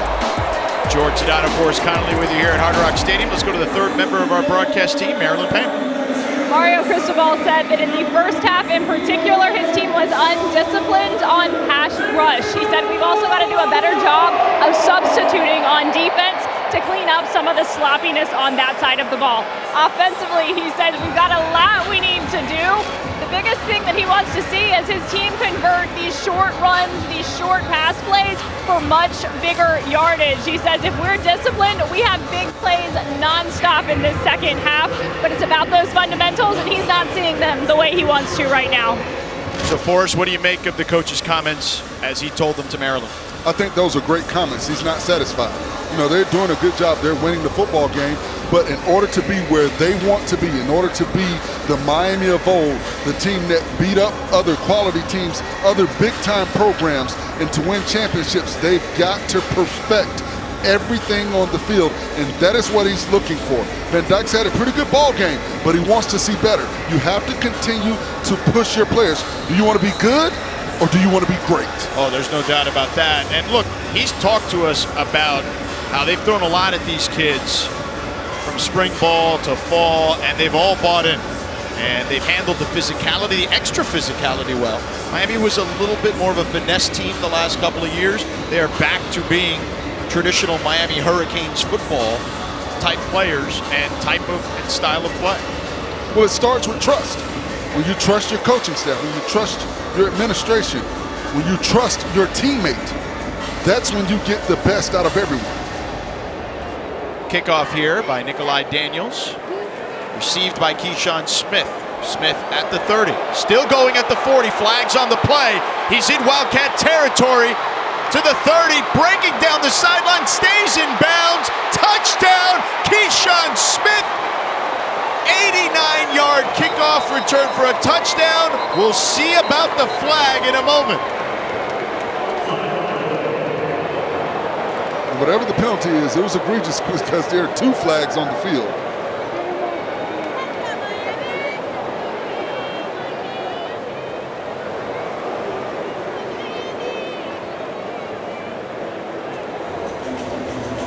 Personal foul.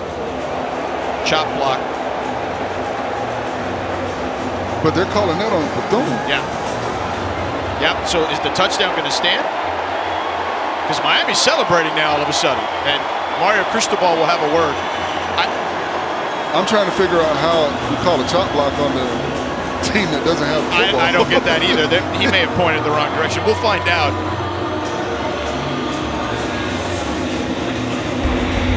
Personal foul. Illegal block below the waist. Number 32, kicking team during the return. The result of the play is a touchdown. 15-yard penalty will be enforced on the kickoff. Well, there you have it. The touchdown stands. I don't consider myself a rules guru, but I don't know about, I don't think I've ever seen that called. Isaiah Dolby of Bethune Cookman gets penalized. I've never seen that either. And look, I've just watched football for 40 years. You actually played it. I played the game. I've just never seen that call. So Keyshawn Smith continues to put up huge numbers in the return game today, though. Well, you know, if you're Bethune, why are you kicking the ball to mine? I would, you know, squib kick or something. Let's see if we can see it on this play.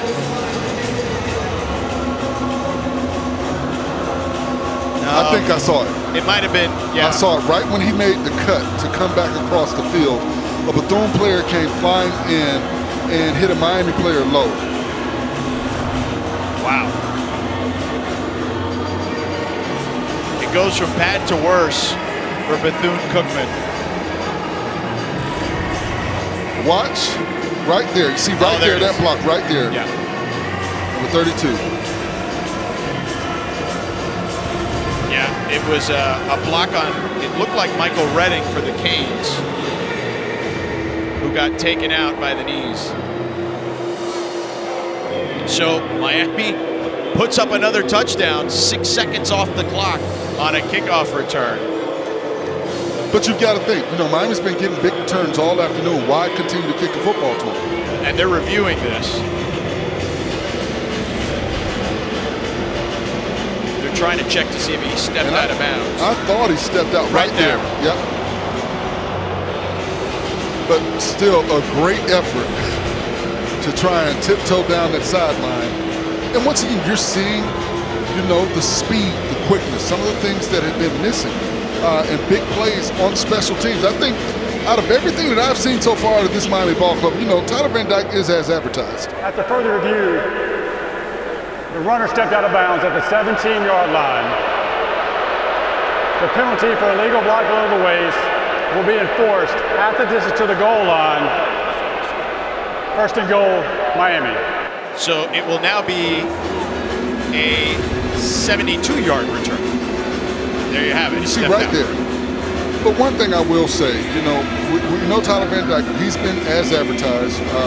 Precision passing, big arm, does a really good job of reading defenses. But outside of him, special teams has been, very, very good for this Miami ball club. And that is something I think they can hang their hat on right now. So Tyler Van Dyke will start the second half as Miami takes an opportunity here in the red zone. Handoff up the middle to Parrish. Parrish inside the 5 and taken down near the 3-yard line. And Parrish did not get touched or see any defender until he got to the second level of that defense. So it'll be second down and goal from the 3.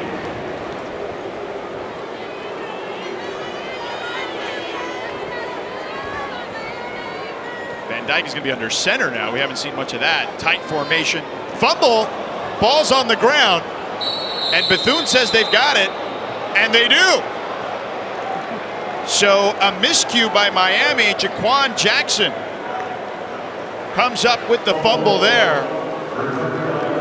And you know what, George, what I want to mention for young players, on that kickoff return, he was going in for a touchdown.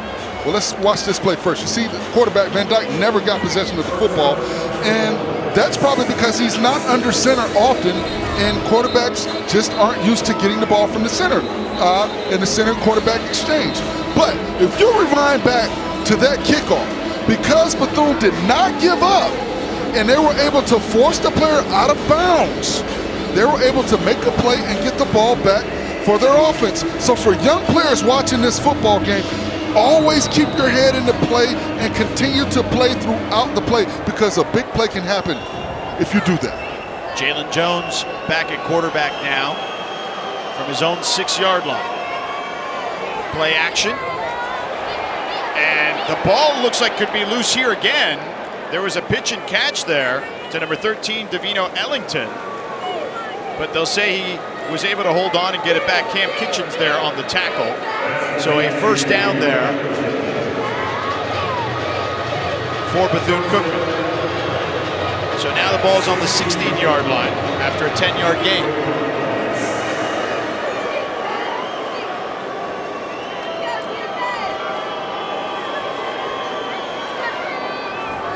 Play action. Jones again finds another receiver, but the ball gets popped out. Receiver was able to get it back after it popped out. It fell right back in his chest. That was Dylan Lee, a 15-yard gain for the Wildcats. And you got to squeeze that football. A good job by the Miami defender, Cameron Kitchens, putting the helmet on the football. That's how you're taught to tackle. Put a helmet or a shoulder pad on the football. So the Wildcats on the move here at the 31-yard line. Jones takes off up the middle, and he will slide after Looks to be about a 4-yard gain. And we got an injured player there for Miami. Number 56, Leonard Taylor. We'll pause here for a moment and check in on Taylor. We'll be back at Hard Rock Stadium in just a moment. Miami leading Bethune Cookman 42-10 here at Hard Rock Stadium. And Forrest, this is the play you were talking about, where Bethune kept themselves in the play. Well, you see number 48, Eddie Walls. He does a good job just getting a fingertip on the ball carrier and forcing him to step out of bounds, not giving him the balance that he needed to get to the end zone. And that is a turnaround play, because you saw the next play from scrimmage, Van Dyke fumbled the snap from the center, and Bethune-Cookman was able to recover the football and give it back to their offense. So for young players watching, continue to play throughout the play. And at least some decent news, perhaps, with Leonard Taylor as he walks off on his own power. He was down for a while, though, throughout that entire break. And that's great to see from Miami fans, because he is a key card for the defensive line, and you don't want to see him get hurt on a play like that. They love his athleticism from that position. So Jalen Jones has the ball at the 35-yard line, and it is 2nd and 6. Jones under pressure and wrapped up. He was able to get maybe a half a yard. And the player that came in for Taylor, Jared Harrison Hunt, is able to make that play. And that's what you want to see. When you bring a guy into the ball game with fresh legs, he should be able to make play. You see him able to get off of the engagement with the offensive lineman and get over and make the play. But for Bethune-Cookman, you cannot allow Miami to get pressure on your quarterback with 4 pass rushers and 7 back in coverage. Harrison Hunt played 11 games last year from New York, King High School. Here's Jones on the run, being chased by Jafari Harvey. He takes off. He's at the 40. And down near the 45-yard line will pick up the first down. And Jones continues to impress me with his ability to feel pressure from the backside and know when it's time to tuck and run. Watch, he's looking down the field. He feels the pressure. He gets to the outside. He doesn't see anything. He knows to get north and south, get just enough for the first down, and get down and don't take any unnecessary contact. A gain of 8 there as he picks up the first down. So ball on the 44-yard line of the Wildcats, pistol formation. Play action again. Jones with time. Goes down the field to Marcus Riley, who catches the ball inside the 15-yard line. And down at the 13, a big strike from Jones to Riley. 45 yards on that play for the Wildcats. And Riley beat Tyreek Stevenson off the line of scrimmage, and Jones allowed him to get down the field. And you see Stevenson trying to catch up. He knew he had a step on him. And once again, we talked about the speed on the outside. That has shown itself throughout this afternoon with the Bethune wide receivers being able to get separation. 1st and 10 from the 12-yard line of Miami. Wildcats in the red zone. Miami showing blitz. And they bring it. Jones throws over the middle. Incomplete, intended for Kamari Averett. Cam Kitchens on the coverage, but a flag on the play. And you see Jones fussing at his center because that was a bad snap.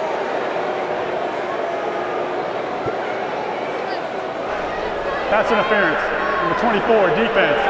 The ball replaced at the spot of the foul. Automatic first down. And enough cannot be said about Jones and his poise, because watch the snap. He's able to gather the snap back and put a pass out there that allows for them to get a first down because of interference from the defender. Great job there by Jones. So now the ball is on the 4-yard line, 1st and goal from there.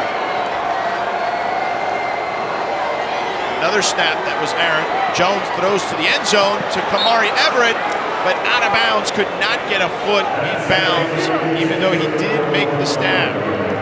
So 2nd down and goal coming up. Good job by the offensive line, giving Jones what he needed as far as time. He just ran out of room for Everett. You see Everett stretching, but he just could not keep that foot down. I like the play call. He just needed a little bit more room.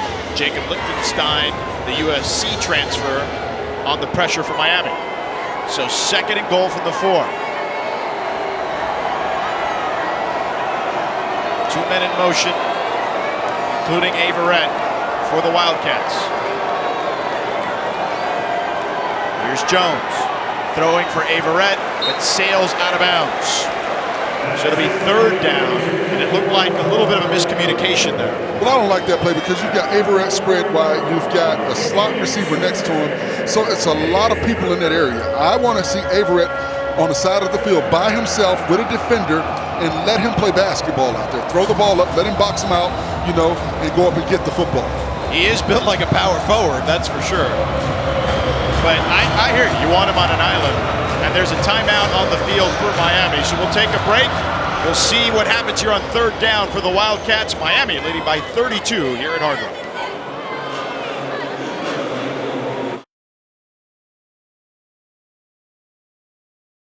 At 8 Eastern, we cap the day with Louisville and Syracuse at the Dome. Available on the ESPN app so you can watch anywhere.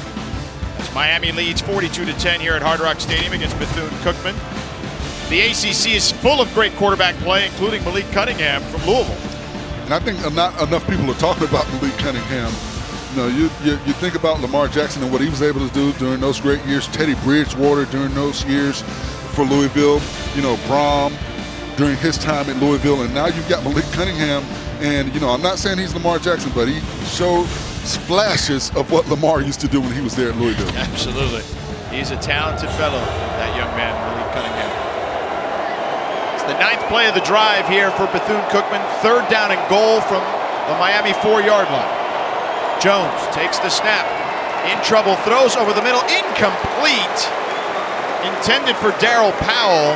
That's 3 straight incompletions for Jones. It's 4th down, and the kicking team is coming out. And I thought Jones missed Quayshawn Bird on that play. He was out in the flat. Nobody from Miami went with him. And even if there's a player out there, he has the speed and elusiveness to get to the end zone if you get him the ball in space. Are you surprised they're going to kick the field goal here? Well, at this point, you know you're not going to win the football game. You want to get your kicker some live action. So I get it. You know, me personally, I'll go for it. But I'm an offensive lineman. 20-yard attempt for Magadam. Kick is up and good. So Bethune-Cookman gets on the board. It's 42-13 right now.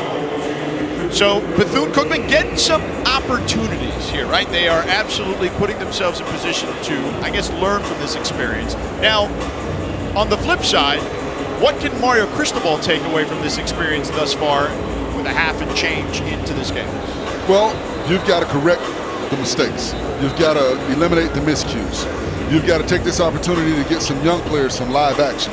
You know, in preseason and fall camp, you're not really going a lot of live action because you want to keep players healthy. And players, there's a lot of familiarity when you're practicing against someone every single day. But when you play against someone you haven't played against, you know, there's a real opportunity to get live action. And here's Mario Cristobal, recruited by Jimmy Johnson, played for Dennis Erickson here, and of course an assistant coach. And there's also the graduate assistant prior to that, obviously, when Coach Butch Davis was here.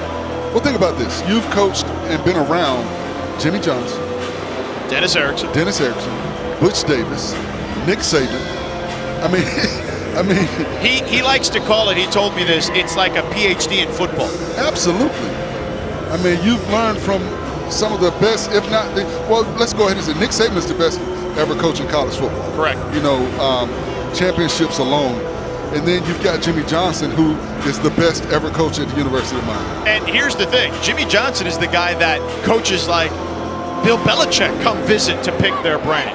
And we've got a short kick here. Miami fields it. Eli Arroyo gets it near the 25-yard line. But think about this. Coach Mario could call, you know, the night before the game. Last night he could have called out Nick Saban, Jimmy Johnson, you know, Butch. Hey guys, can you give me some, you know? Yeah.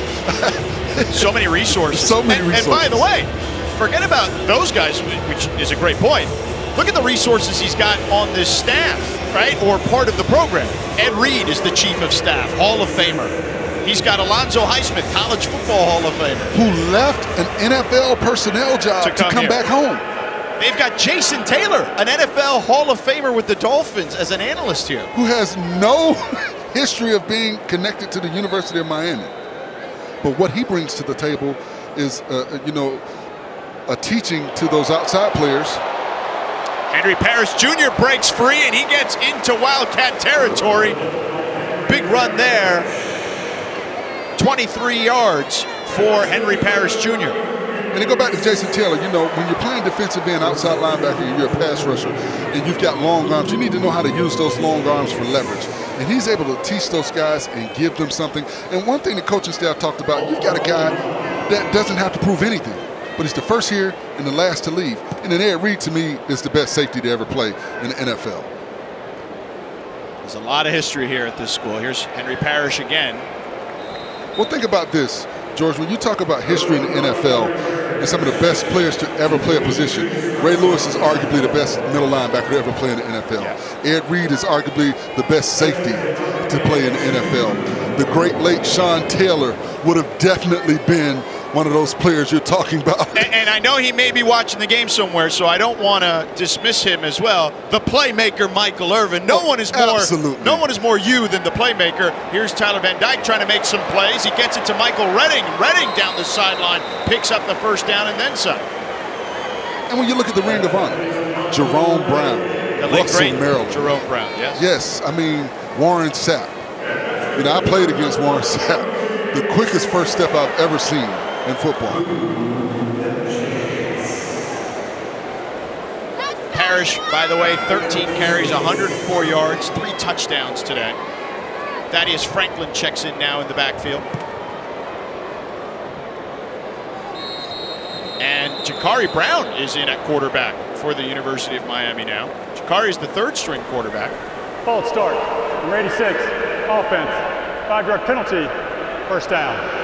And that trick play did not work, so Tyler Van Dyke is coming back in.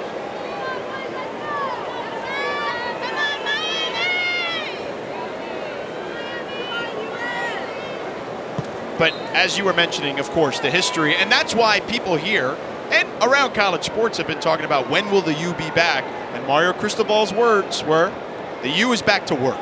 That's all it is for now. Here's Van Dyke under pressure, rolling to his right, throws it away. Smartly throws it away there. And second down and long coming up.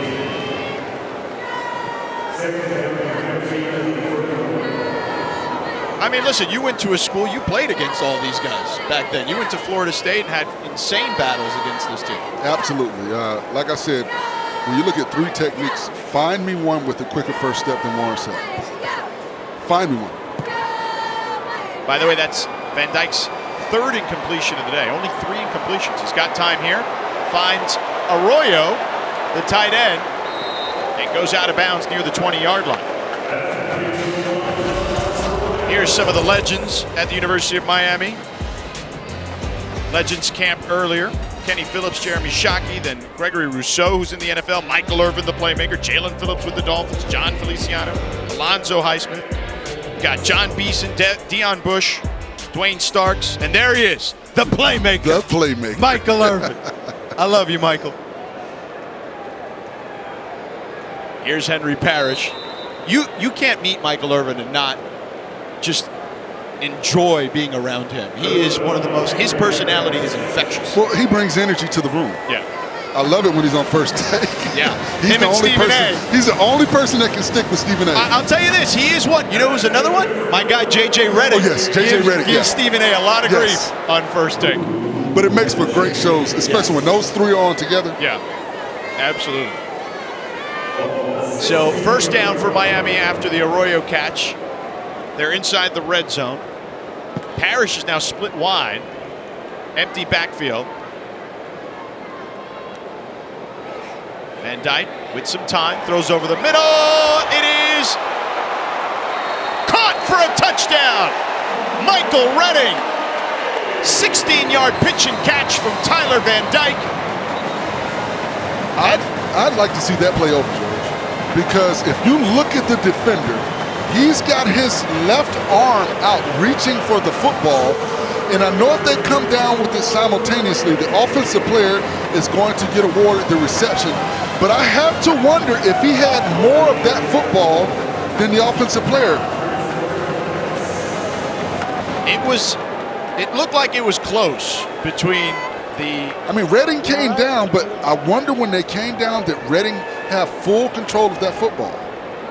Because I don't know if that was simultaneous. 8 plays, 73 yards on that drive, 3 minutes and 4 seconds. Borregales with the extra point, and it's up and good. So Miami extends their lead. They now lead 49-13. 7 touchdowns for Miami. The latest, Tyler Van Dyke to Michael Redding. The Canes are rolling in Mario Cristobal's debut.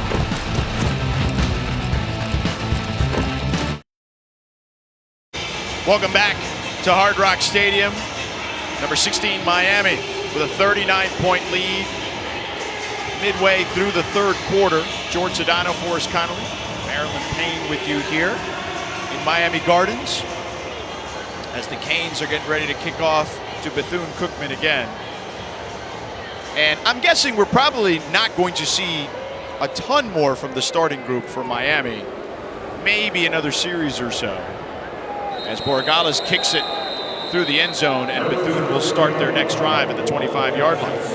Coming up at 6:30 Eastern, the ACC Huddle crew will be back to wrap up the afternoon games with highlights, breakdowns, and interviews with players and coaches.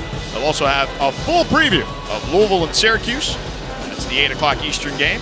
Then after the Cards and Orange, we'll be back to wrap up the night right here on the ACC Network and the ESPN app. So we already saw Jakari Brown check in for a trick play. Maybe he'll get in later. Jake Garcia also is the backup. Highly touted Jake Garcia. Almost went to USC. Came to Miami instead. They've got a really good quarterback room. Oh, they do. There's no doubt. And I'm sure there's more to come with Mario Cristobal at the helm.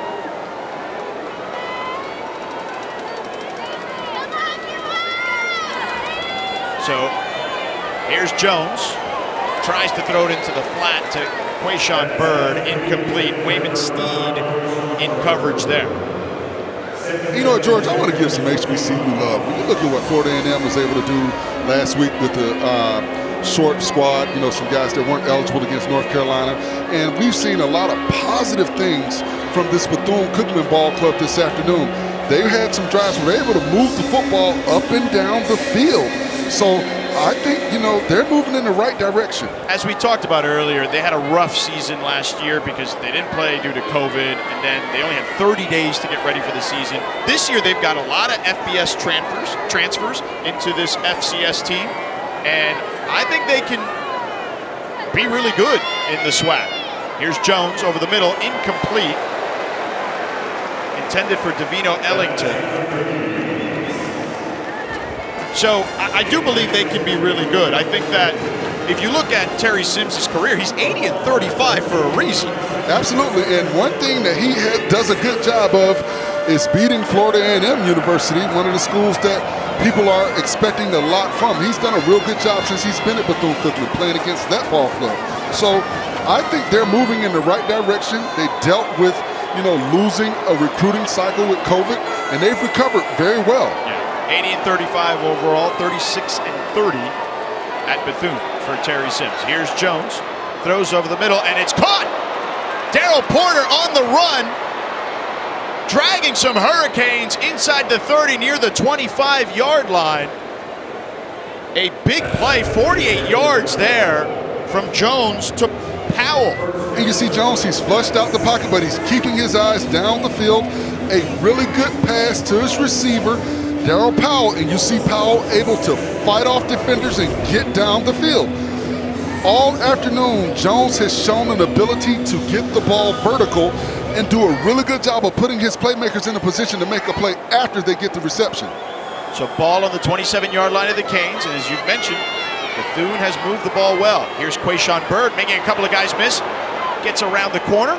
Nice gain there of about 8 yards. Tackle made by DJ Ivey for Miami, and they're in the hurry-up now. are the Wildcats. 2nd and 2 from the 19-yard line. A red zone opportunity here. Jones just throws it away. So 2nd down coming up here. Check that 3rd down coming up here. And 2.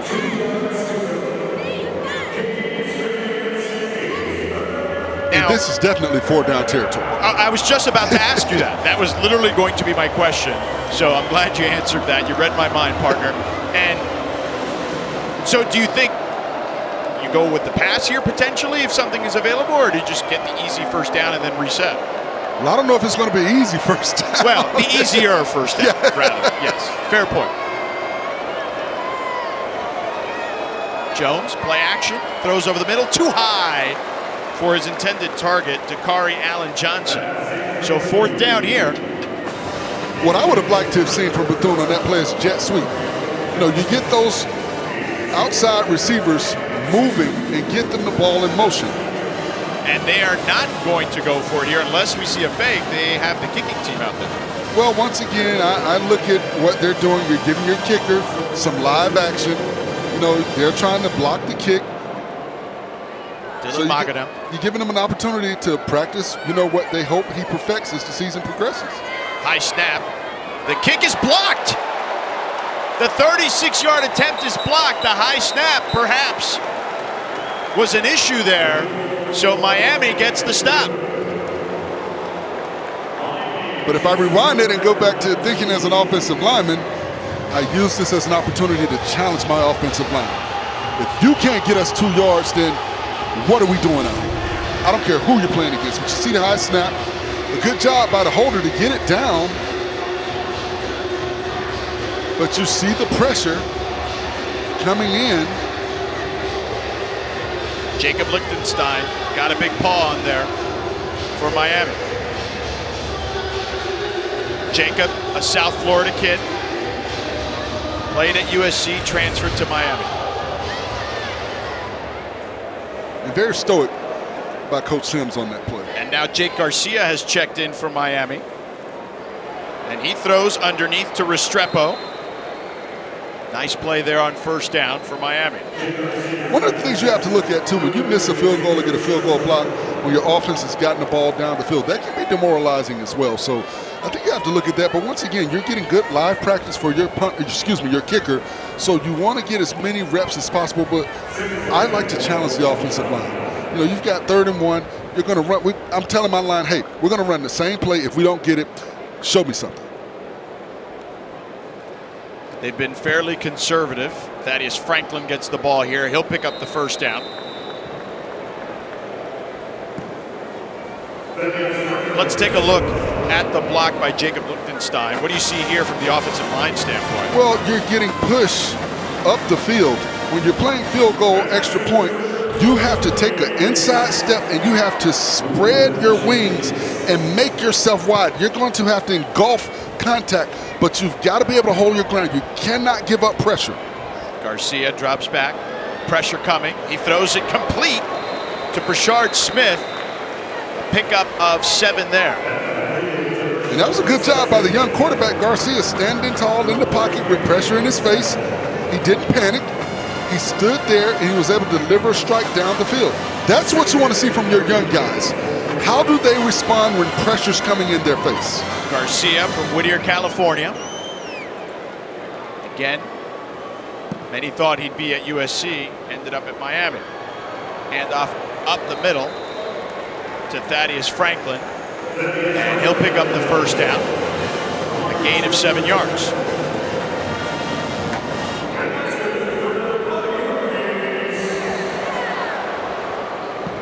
So the ball now on the 47-yard line of the Canes. And you're starting to see a good number of the 2nd team players now in for Miami. Garcia, plenty of time, looks to the sideline. It's caught by Frank Latson near the 40-yard line and out of bounds at the 35. And he is thrown down out of bounds after an 18-yard gain. And you see right here, Defensive back, you've got to stop, turn those hips, and get up the field. And don't wait on him. Go get the ball carrier. Once he gets the reception, don't wait on him to come to you. You got to go and make that tackle.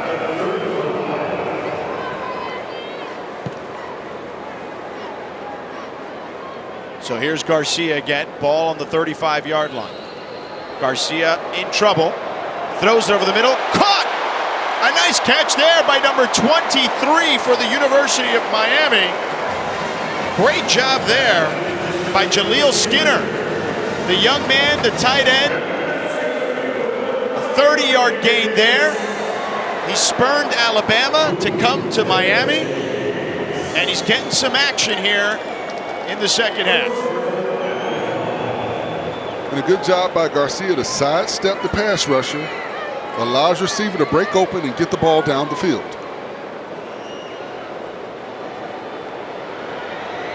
So Garcia, ball on the 5-yard line, first and goal. Handoff up the middle. Does he get in? Yes! Touchdown! Thaddeus Franklin. And Miami pours on their 8th touchdown of the game. And they lead 55-13 against Bethune Cookman. And once again, when you've got a big back like Franklin, you've got to thump, wrap, and tackle. First of all, they didn't get to thump. You got to thump and let them know you're there. Then you've got to wrap him up, and then you got to bring him down. You see the quarterback, Van Dyke, happy as another touchdown is put on the board for Miami. Coach Feld also fired up there, the strength and conditioning coach. Garcia on that drive, 4 of 4 for 64 yards. Borregales with the extra point. The kick is up, and it is good. So Miami rolling here as we near the end of the third quarter. A lead of 56-13, and Mario Cristobal chatting with his offensive line coach, Alex Mirabal, who they've known each other since they were in high school at Christopher Columbus High. And once again, there's that trust. You've got someone that you can trust is going to do what you need them to do to get the team where you need them to be. And he's been with him at a number of places, including Florida International. Coach Cristobal's first head coaching job, and was with him at Oregon as well. Here's Tyler Van Dyke's numbers for the day. He's done for the day. 13 of 16, 193 yards and 2 TDs.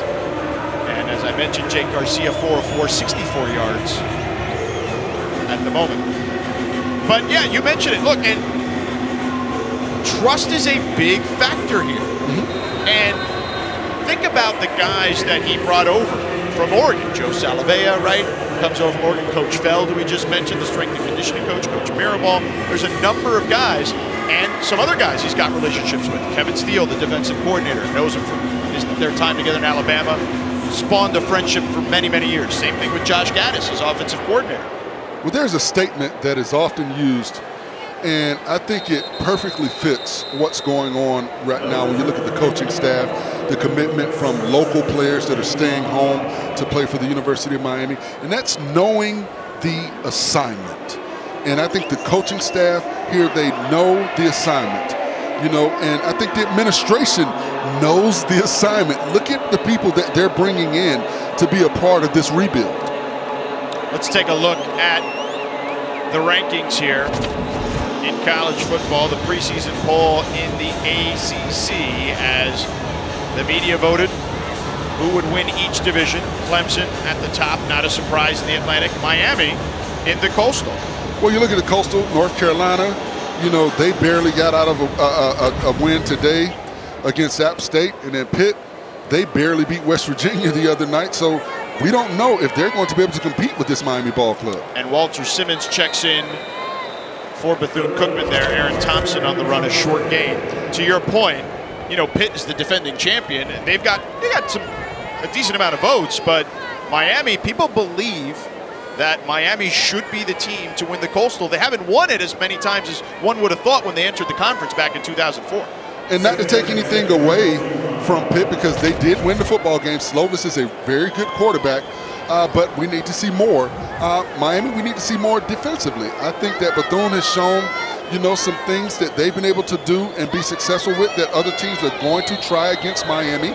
So, You know, there's still a lot of questions to be asked. Number 62. Excuse me. Offense. 5-yard penalty. Second down. A lot of questions to be answered. I think offensively, we know what Miami has as far as speed on the outside, as far as what Van Dyke is able to do from the quarterback position. He has to continue to develop with his young receivers, but they're going to get some other guys back that aren't healthy right now. 6th false start of the day for Bethune-Cookman. Kyler Edwards with the infraction there. You mentioned the close calls in the ACC. NC State, who was second to Clemson in the Atlantic in that voting, also barely got by East Carolina, where Walter Simmons transferred from, who's the quarterback for Bethune at the moment. Handoff up the middle, bouncing it out to the outside is Aaron Thompson. Tackle made by James Williams. Here's another nail biter, as you mentioned. Now this looks like a basketball score. Yes. 63 to 61. And when you look at that NC State game, that's a rivalry game people don't really understand and know about, because Greenville is, you know, close to Raleigh. A lot of those kids that play at NC State, that play at East Carolina, played with each other and against one another in high school. Drake May with a big day in that one. So 3rd and 10 here, ball on the 25-yard line. And another flag on the play. Might be Kyler Edwards again, potentially. False start. Number 62. Offense. 5-yard penalty. 3rd down. And it was 7th false start of the game for Bethune-Cookman.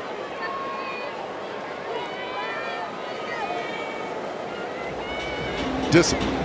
You're on the offensive line. You know the snap count.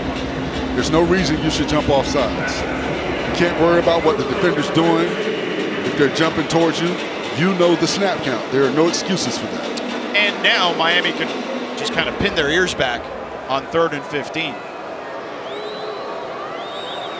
They show a 5-man front, now dropping back. 4-man rush, and it is picked off!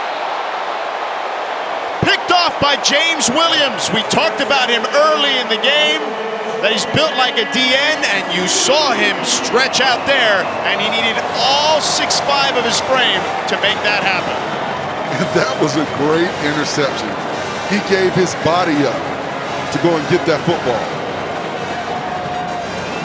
Excellent job there by James Williams. Let's take another look at it. See, he just flashed. See him? He's able to react, get that paw out there, bring the ball to his body, and squeeze it towards his chest.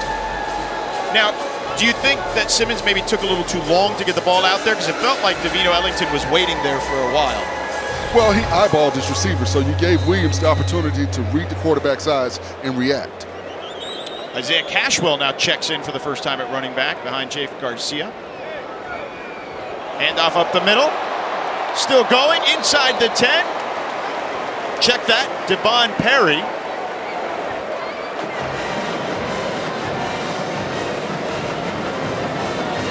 With the big run there, it gets them inside the red zone, an 18-yard gain.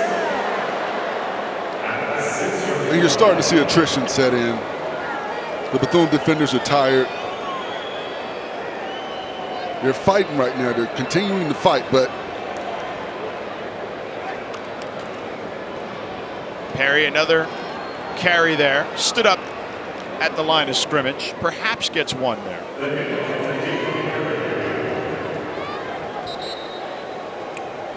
That's the end of the 3rd quarter, with Miami in control, leading 56-13. The conclusion on the other side.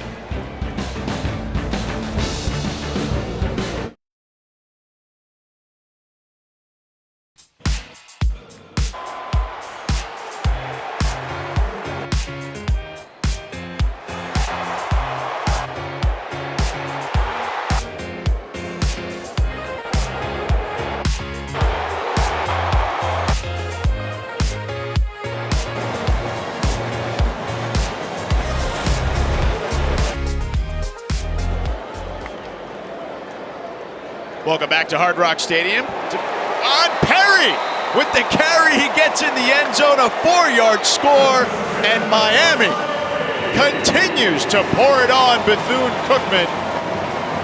Their 9th touchdown of the game. They lead 62-13. Once again, Miami's getting pushed at the point of contact by that offensive line. They're doing a good job blocking, getting up the field, making the first contact. Usually the person that makes the first contact wins the battle. And that's what they're doing at the line of scrimmage.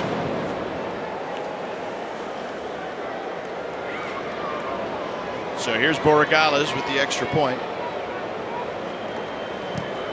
The kick is up and good. So Perry, what do you see here, big fella? Well, I see the offensive line moving forward. I see defenders going backwards. And that's what you want to see in short yardage situations. Once again, you've got a channel when you're in practice and you're hitting that driving, that blocking sled, and you're chopping your feet and you're keeping a flat back. Coaches always talk about having a flat back when you're blocking on the sled and firing off. And when that second foot hits the ground, boom, that's when contact is made by your hands getting inside hands. And that's what you saw by the offensive lineman. Boom, on that second step, they've got contact and they're chopping their feet and they're pushing the defenders back into the end zone. Davon Perry, the recipient of that great blocking you were just talking about, scores there.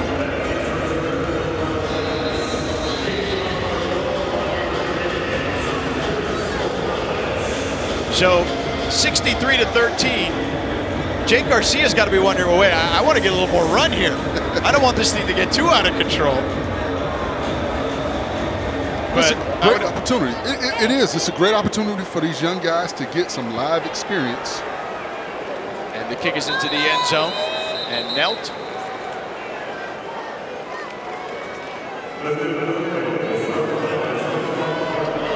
Coming up at 8 Eastern, we cap the day with Louisville and Syracuse at the Dome. Available on the ESPN app, so you can watch anywhere. What do you like in this one? I like Louisville. I think Louisville is an up-and-coming ball club. I think they're going to challenge Clemson in the Atlantic Division.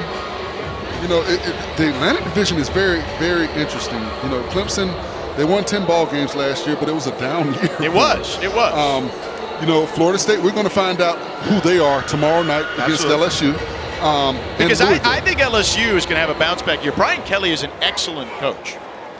But it'll be interesting to see what Florida State's able to do with that three-headed rushing attack against LSU. I think that is their identity going into that football game. It'll be a hostile environment down in, in New Orleans, basically a home game for LSU. But it's their first game with Brian Kelly. And how do they mesh with his coaching style? I think that is something that's going to be a sight to see, because he's got a bevy of athletes. LSU always has athletes, especially on the back end of that defense. So it's going to be interesting if Florida State can establish that run against that LSU ball club. Terry Lindsay with the carry there, gets another one. Tries to bounce it out to the outside, but nothing doing there. We were just talking about LSU. Let's take a look at their quarterback situation. Two very talented players. Well, Daniels, you know what he can do. We saw him at Arizona State. I mean, this kid was dynamic for Herm Edwards and his coaching staff. And, you know, you've got Nussmeier. You know, so you've got two very capable, able quarterbacks. 3rd and 6 here. Simmons under pressure, and he's wrapped up and sacked. A sack there for the University of Miami. Antonio Moultrie, the UAB transfer, brings him down. And right there, the offensive line has got to do a better job. The guards in the center, they've got to be stout at the point of attack. You've got to pick it up, put it down, and not get pressure right in the quarterback's face. Because right there, he has nowhere to step up into the pocket. They did a stunt, and when you do that, the guards have to be able to disengage from the defender and get to that looping defender coming around the edge. That's why you've got to keep your eyes up. You've got to be able to engage and disengage, but you've got to be stout at the point of attack. There are a lot of quarterbacks that step up into the pocket. So the Wildcats forced to punt here. Xavier Restrepo set back to receive, and the Canes almost get to that one. Lennon punts it. It takes a Canes bounce into Wildcat territory. Chase Smith almost got to that one. A 25-yard punt, 0-yard return. The Canes trying to put up more points on the board. We'll be back in a moment.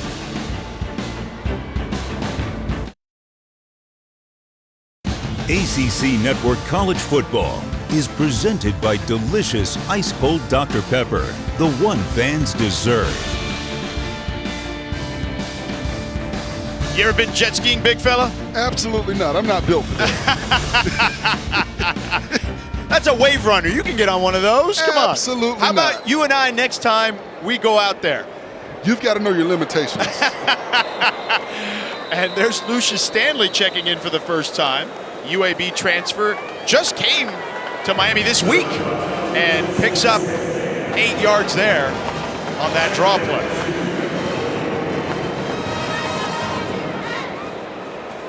I can steer one of those. I'm just saying. Yeah, and I'll probably be next to you while you're steering it, looking at the person behind us on that jet ski. Once again, I've seen enough Jaws movies and all that type stuff. Nah. Garcia hands it off up the middle again to Lucius Stanley. He picks up the first down and then some. As he gets 9 yards on that play. Check that, 11 yards. So Miami moving the ball here. And Lucius Stanley looks a lot bigger than 6'1", 200 pounds. I mean, yeah, and he runs like he's about 220. He runs hard. And he runs hard. And he also played with a ton of these kids that are on this roster at Miami. His dream was to play at the University of Miami. Ended up at UAB and finds his way here in South Florida now. And tackled well into the backfield is Davon Perry. Do you remember DJ Dallas? Of course. They run alike to me. That power, hard. You're saying Lucius Stanley? Yes. Yeah. Run very hard, runs behind their pads. Yeah. DJ Dallas now with the Seattle Seahawks, I believe, still. So Perry in the backfield now. 5-yard loss on that last play. So 2nd and 15 here from the 34-yard line. Here's Garcia, plenty of time. Finds his receiver, Romello Brinson, who spins and turns around and picks up a big chunk of yardage there, as it should be about a 10-yard gain. 3rd and 5 coming up. And a good job by the second team unit on the offensive line. They're giving Garcia time. These guys practice together. And they're doing a good job at the point of attack, giving him the time he needs to look down the field. What Mario Cristobal told me was that from the beginning when they got here during the spring, him and Coach Mirabal, the offensive line coach, they wanted all these guys to play, mix and match not only the positions they played, but mix and match the players, the personnel, so guys who were second-team guys played with first-team guys, et cetera, et cetera, et cetera. Here's Garcia again, and another completion there, this time to Brashard Smith near the marker. And what's impressive, the true freshman, Inez Cooper, 6'6", 350 pounds, number 55. When you're that big and can play offensive tackle, you've got some great feet out there. So, he's a dancing bear out there doing a pretty good job on the outside. Have you ever really seen a dancing bear, though? Absolutely, I was one, so I'm sure Charlie Ward and Danny Cannell would confirm that. I got to give some love to my big guy out there. Inez Cooper, of course, young man from Alabama. Freshman, as you mentioned, along the offensive line for the University of Miami. Here's Perry. Nope. Play action. Dumped it down to Brashard Smith. Still running into the end zone. Touchdown. Flag on the play. If it stands, it's a 19-yard score on the screen pass. Illegal block in the back from 88 offense. 10-yard penalty, repeat first down. And it does not stand. So it'll be coming back. There you see it. And you just did not have to do that. Colby Young. And when a player puts his hands up in the air, you're basically giving it away. You're telling the official, I didn't do it, but I did. Yeah, don't tell on yourself. 9 more minutes. There's a golden rule in football and in all sports. If it's not called, it's not a penalty or it's not a foul. Well, we saw that earlier, right? With after multiple false starts by Bethune Cookman, it looked like Miami was furious because it wasn't called again, and Bethune got away with it in the first quarter. So Garcia takes the snap. Hands off again. This time to Stanley. And Stanley picks up about 4 yards there. And I will say this, Desmond Daniels jumped off sides a couple of times, but he has a beautiful kick step. Absolutely beautiful. And he's got really good quick twitch movement. So once they get that, controlled as far as understanding the snap count, he's a guy that can, really do something good for them on the outside as an offensive tackle, especially on the backside. 2nd down and 6 here. Ball on the 15-yard line. Again, we've got Stanley, but this time he's going to lose big yards there. Conroy Cunningham brings him down in the backfield. Near the sideline. When we look at this Miami ball club and the success that they've had with Parrish running the football, with Franklin running the football, you still got what I consider their lead back that we haven't seen, Jalen Knighton, who did some really good things last year when he was healthy. Yeah, he warmed up today but did not suit up. Empty backfield here for the Canes on 3rd and 8. Ball on the 12-yard line. Garcia with time. Throws over the middle. Finds a receiver. And he's near the sticks. Should be enough for the first down. It's Khalil Brantley, the tight end.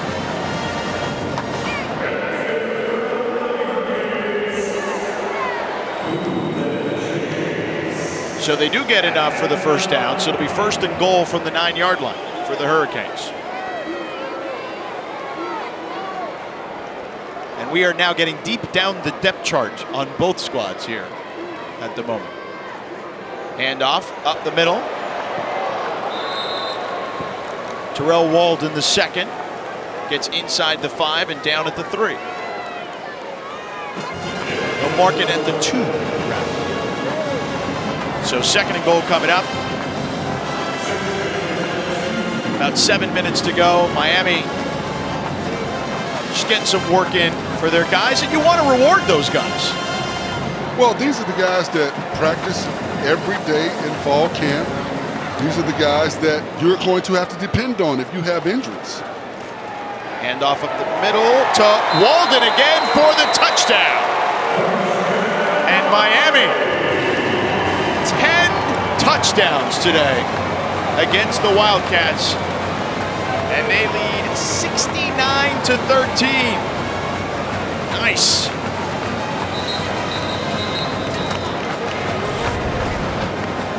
And once again, a good job by the offensive line getting movement at the point of attack. You see all the white jerseys going backwards. You see flat backs from the Miami offensive linemen. That is what you want to see, especially when you got the 2nd unit in there. Guys that don't get to play often.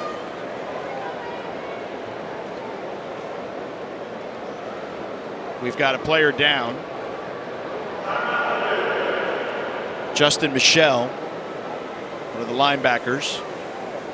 And Bethune still has a decent amount of their starters out there. So we'll take a break as Justin Michelle goes towards the sideline.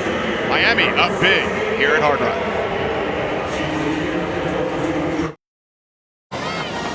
Miami leading 69-13 against the Wildcats here at Hard Rock Stadium. Deep into the 4th quarter.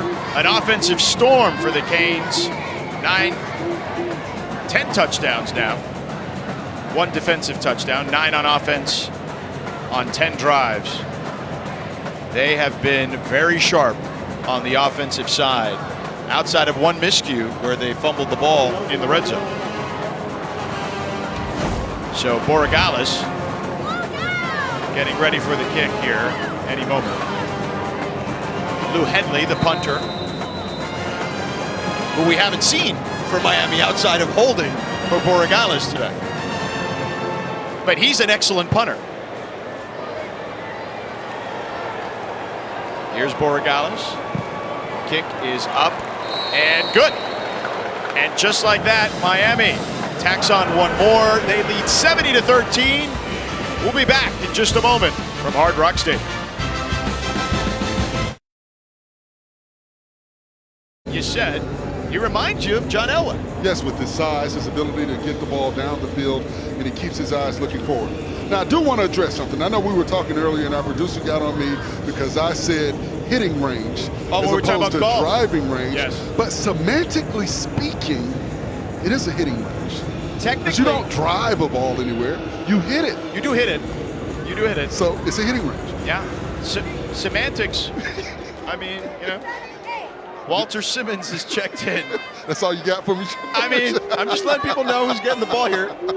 Cameron Ingram gets the ball there. Now, I'm not a golf guy, so I didn't pick up on it. Exactly. So I was like, whatever. And then all these texts start flowing. I know. Maryland and all the producers start checking it, and they're dragging you. They're dragging me, so I had to address it. Defend yourself. I got no problem with it, big fella. Listen, I ain't going to mess with you. I'm an offensive lineman. We're a little bit smarter than the regular football. Well, all the great, usually the highest Wonderlic scores are along the offensive line. Absolutely. Well, we're the only position on the field that every single play is designed for us to hit somebody. Corey Reed with the catch there. There's a flag on the play.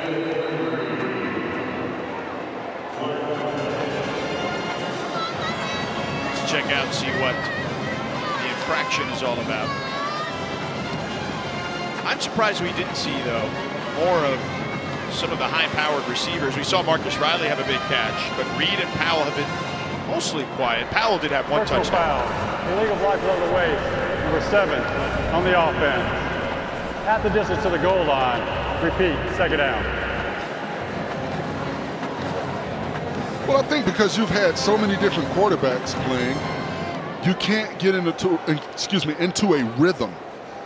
And so when you take your quarterback out that's been doing very well, like Jalen Jones was doing, when he gets back into the game, he's got to find that rhythm again with those receivers. Well, I always felt the old adage of if you've got more than one quarterback, you really don't have a quarterback, you know, when it comes to college football. And I feel like if I were looking at them, and look, you played the game at the highest of levels, you won a national championship. I feel like Jalen Jones, to me, to your point, is the guy that I would go with. Absolutely. To me, he's shown an ability to find the open receiver, stand tall in the pocket, and the moment is not too big for him. Simmons connects there. Let's send it down to Maryland. While we see this depth chart, we talked about being so deep in terms of what we saw this week out on the field right now. Miami's players at every position and every level getting opportunity to play. Kevin Steele with his starting linebackers, his starting defensive front, and his starting secondary is continuing to have conversations on the sideline as if they are still the ones going out there. Thank you, Maryland. Simmons takes off. Still on his feet, making guys miss. And Simmons is trying to vie for that starting quarterback position. The ECU transfer, as we mentioned, East Carolina was in a battle today with NC State. Almost pulled that off. And they've got some really good options at quarterback. And like I said, I don't want to take anything away from any of the other young men that have been out there and that have played, Simmons and Franklin. I think they're very viable candidates to play that quarterback position. I just think today Jones has shown a little bit more than the other two guys.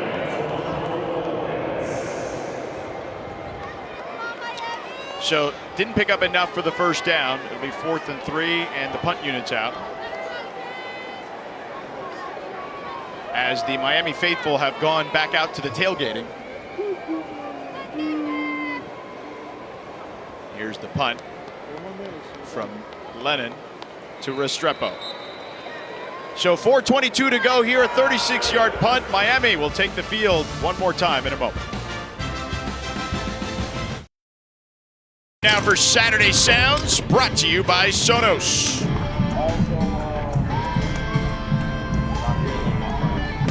Mario Cristobal doing the walk with his team back here at the University of Miami. Two-time champion. Of course, was a GA for Butch Davis, assistant coach under Larry Coker, and now the head man at the University of Miami. Here's Davon Perry with a big run. He'll pick up the first down. 13-yard gain there. You gotta imagine the emotions were swirling for Coach Cristobal, and I'm guessing good nerves, right? Not a lot of sleep and just kind of focusing on trying to make sure his team performs while taking in the moment. I'm sure he's got tons of friends and family here today, too. You have to understand the internal aggression that an offensive lineman has. And, you know, like I told you, offensive line is the only position that every single play is designed to go and find some work and hit somebody.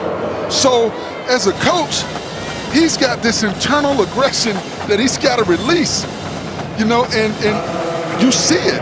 You know, every play when the young man got the penalty after he made the interception and he slammed the ball down out of, you know, just utter joy of the first game. I make a big play. My family gets to see me play.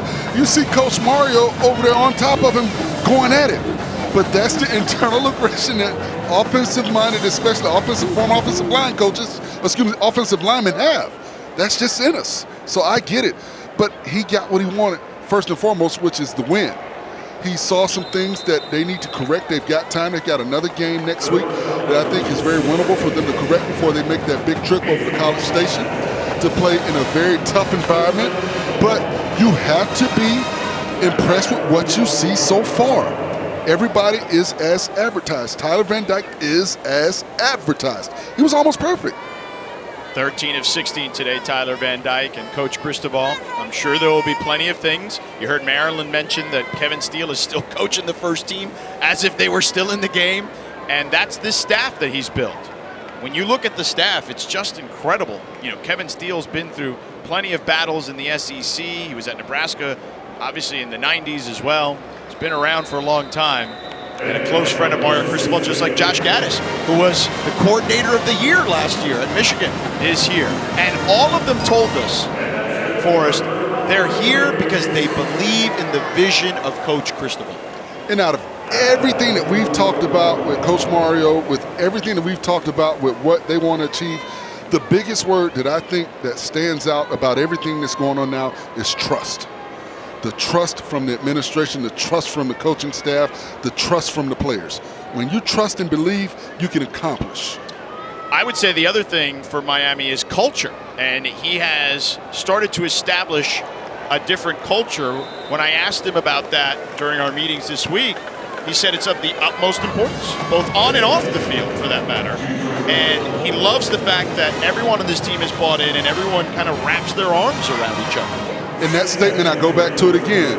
Put the hype aside. This is the 2022 Miami Hurricanes. Let's go get to work. That says everything. That encompasses everything that he is trying to do with this program. We can't worry about what it was in the past. You know, we have to be the future of the Miami Hurricanes.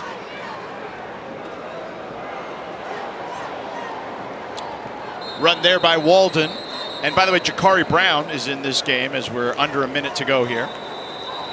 And then, you know, too, the influence of this program. I mean, when they came out with the turnover chain, everybody adopted that and started to have all kind of things when they got turnovers. But nothing was like when Miami put that chain on. The energy in this stadium, I've been in here where they put that chain on and everybody goes crazy. I was here for that Notre Dame game, and yeah, it was intense. Coach Cristobal's like, forget all that stuff right now. We got to get back to basics and get back to work. And today it's paid off, absolutely. Walden up the middle. Gets tackled near the 10-yard line, down to the 9. And another coach that we haven't talked about that's on this staff is Charlie Strong. Oh, absolutely. Linebackers coach. Who can be, he's been a head coach, he's been a coordinator at the highest levels of the best teams in the country. Absolutely. And you talk about recruiting. You know, you got Coach Mario. You got Charlie Strong. Gaddis, Coach Steele. I mean, if Highsmith shows up at your house, if Ed Reed shows up, if Jason Taylor, my goodness. And the embrace there, and the handshake from Coach Cristobal and Coach Terry Sims. Tyler Van Dyke, 2 touchdowns today. Coach Cristobal getting a win. First one is under his belt. I would imagine you kind of just take a deep breath now and you say, hey, first one's out of the way. Now we've got some film and we can kind of dissect whatever we think we can work on. And coach our kids up. And, you know, the first game is always the toughest game because you really don't know what you got or what you have until you put it out on the field. And now you see what the product is. Now you see where the tweaks need to be made. Now you see who is going to step up and be that person for you outside of a Tyler Van Dyke and some of the known players. That's the most points, 70 today, since their Savannah State game, as you saw in that graphic. And Coach Cristobal is with Maryland. Work has been the focus for you all off season and leading into today. Where in the details did you see the hard work your team has put in show up today? Probably in the physicality and the conditioning.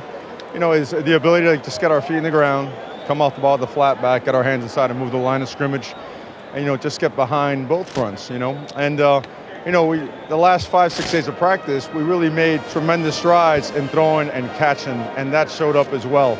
And then we had some busts that we got to clean up and some substitution errors that really are inexcusable. So the best part about it, you come up with a W, plenty to work on, but a solid start to the season. What do you want to work on the most? Well, again, cleaning up. For example, you turn loose a guy on third down and whatever it was when he brings zero blitz, and that's been routine. We've done a good job of that in practice. We lost contain on the quarterback probably 4 times on third down. You know, he broke cage and got out, and all of a sudden he made a first down. So we allowed a lot of big plays today that we can prevent. We also fumbled the ball on 1st and goal, right? Which is inexcusable. So that being said, there's plenty to work on. Solid start. Solid start. Game 1 for you, returning to Miami as head coach here. At what point will you process that you are in this and you've got a win under your belt? Well, I mean, when I was on the bus ride over, I just panned right down to my play sheet because we get on the freeway. I see where my house is, where my mom raised us. I see where my family, the cemetery were there, and I see the church. I see where we went to school. I see where we played baseball, football. So come on, this is deep. You know, it's real, real deep, but just right back at it. It's all about these guys, players, this community, which is like none other. Everyone knows Miami's just different. So it's all about them, and I'm glad that we can walk out with a 1-0 day today and that these fans had a good time. Thank you so much for your time. Thank you. Go Canes. Thank you, Maryland, and congratulations to Coach Cristobal on his debut here in Miami. The Canes win big. They'll take on Southern Miss next week and week 3 against Texas A&M. So for Forrest Connolly and Maryland Payne, I'm George Sedano. Our final score, Miami 70, Bethune Cookman 13. Thank you again for tuning in to the ACC Network. We'll send it back to Jordan Cornette in the studio.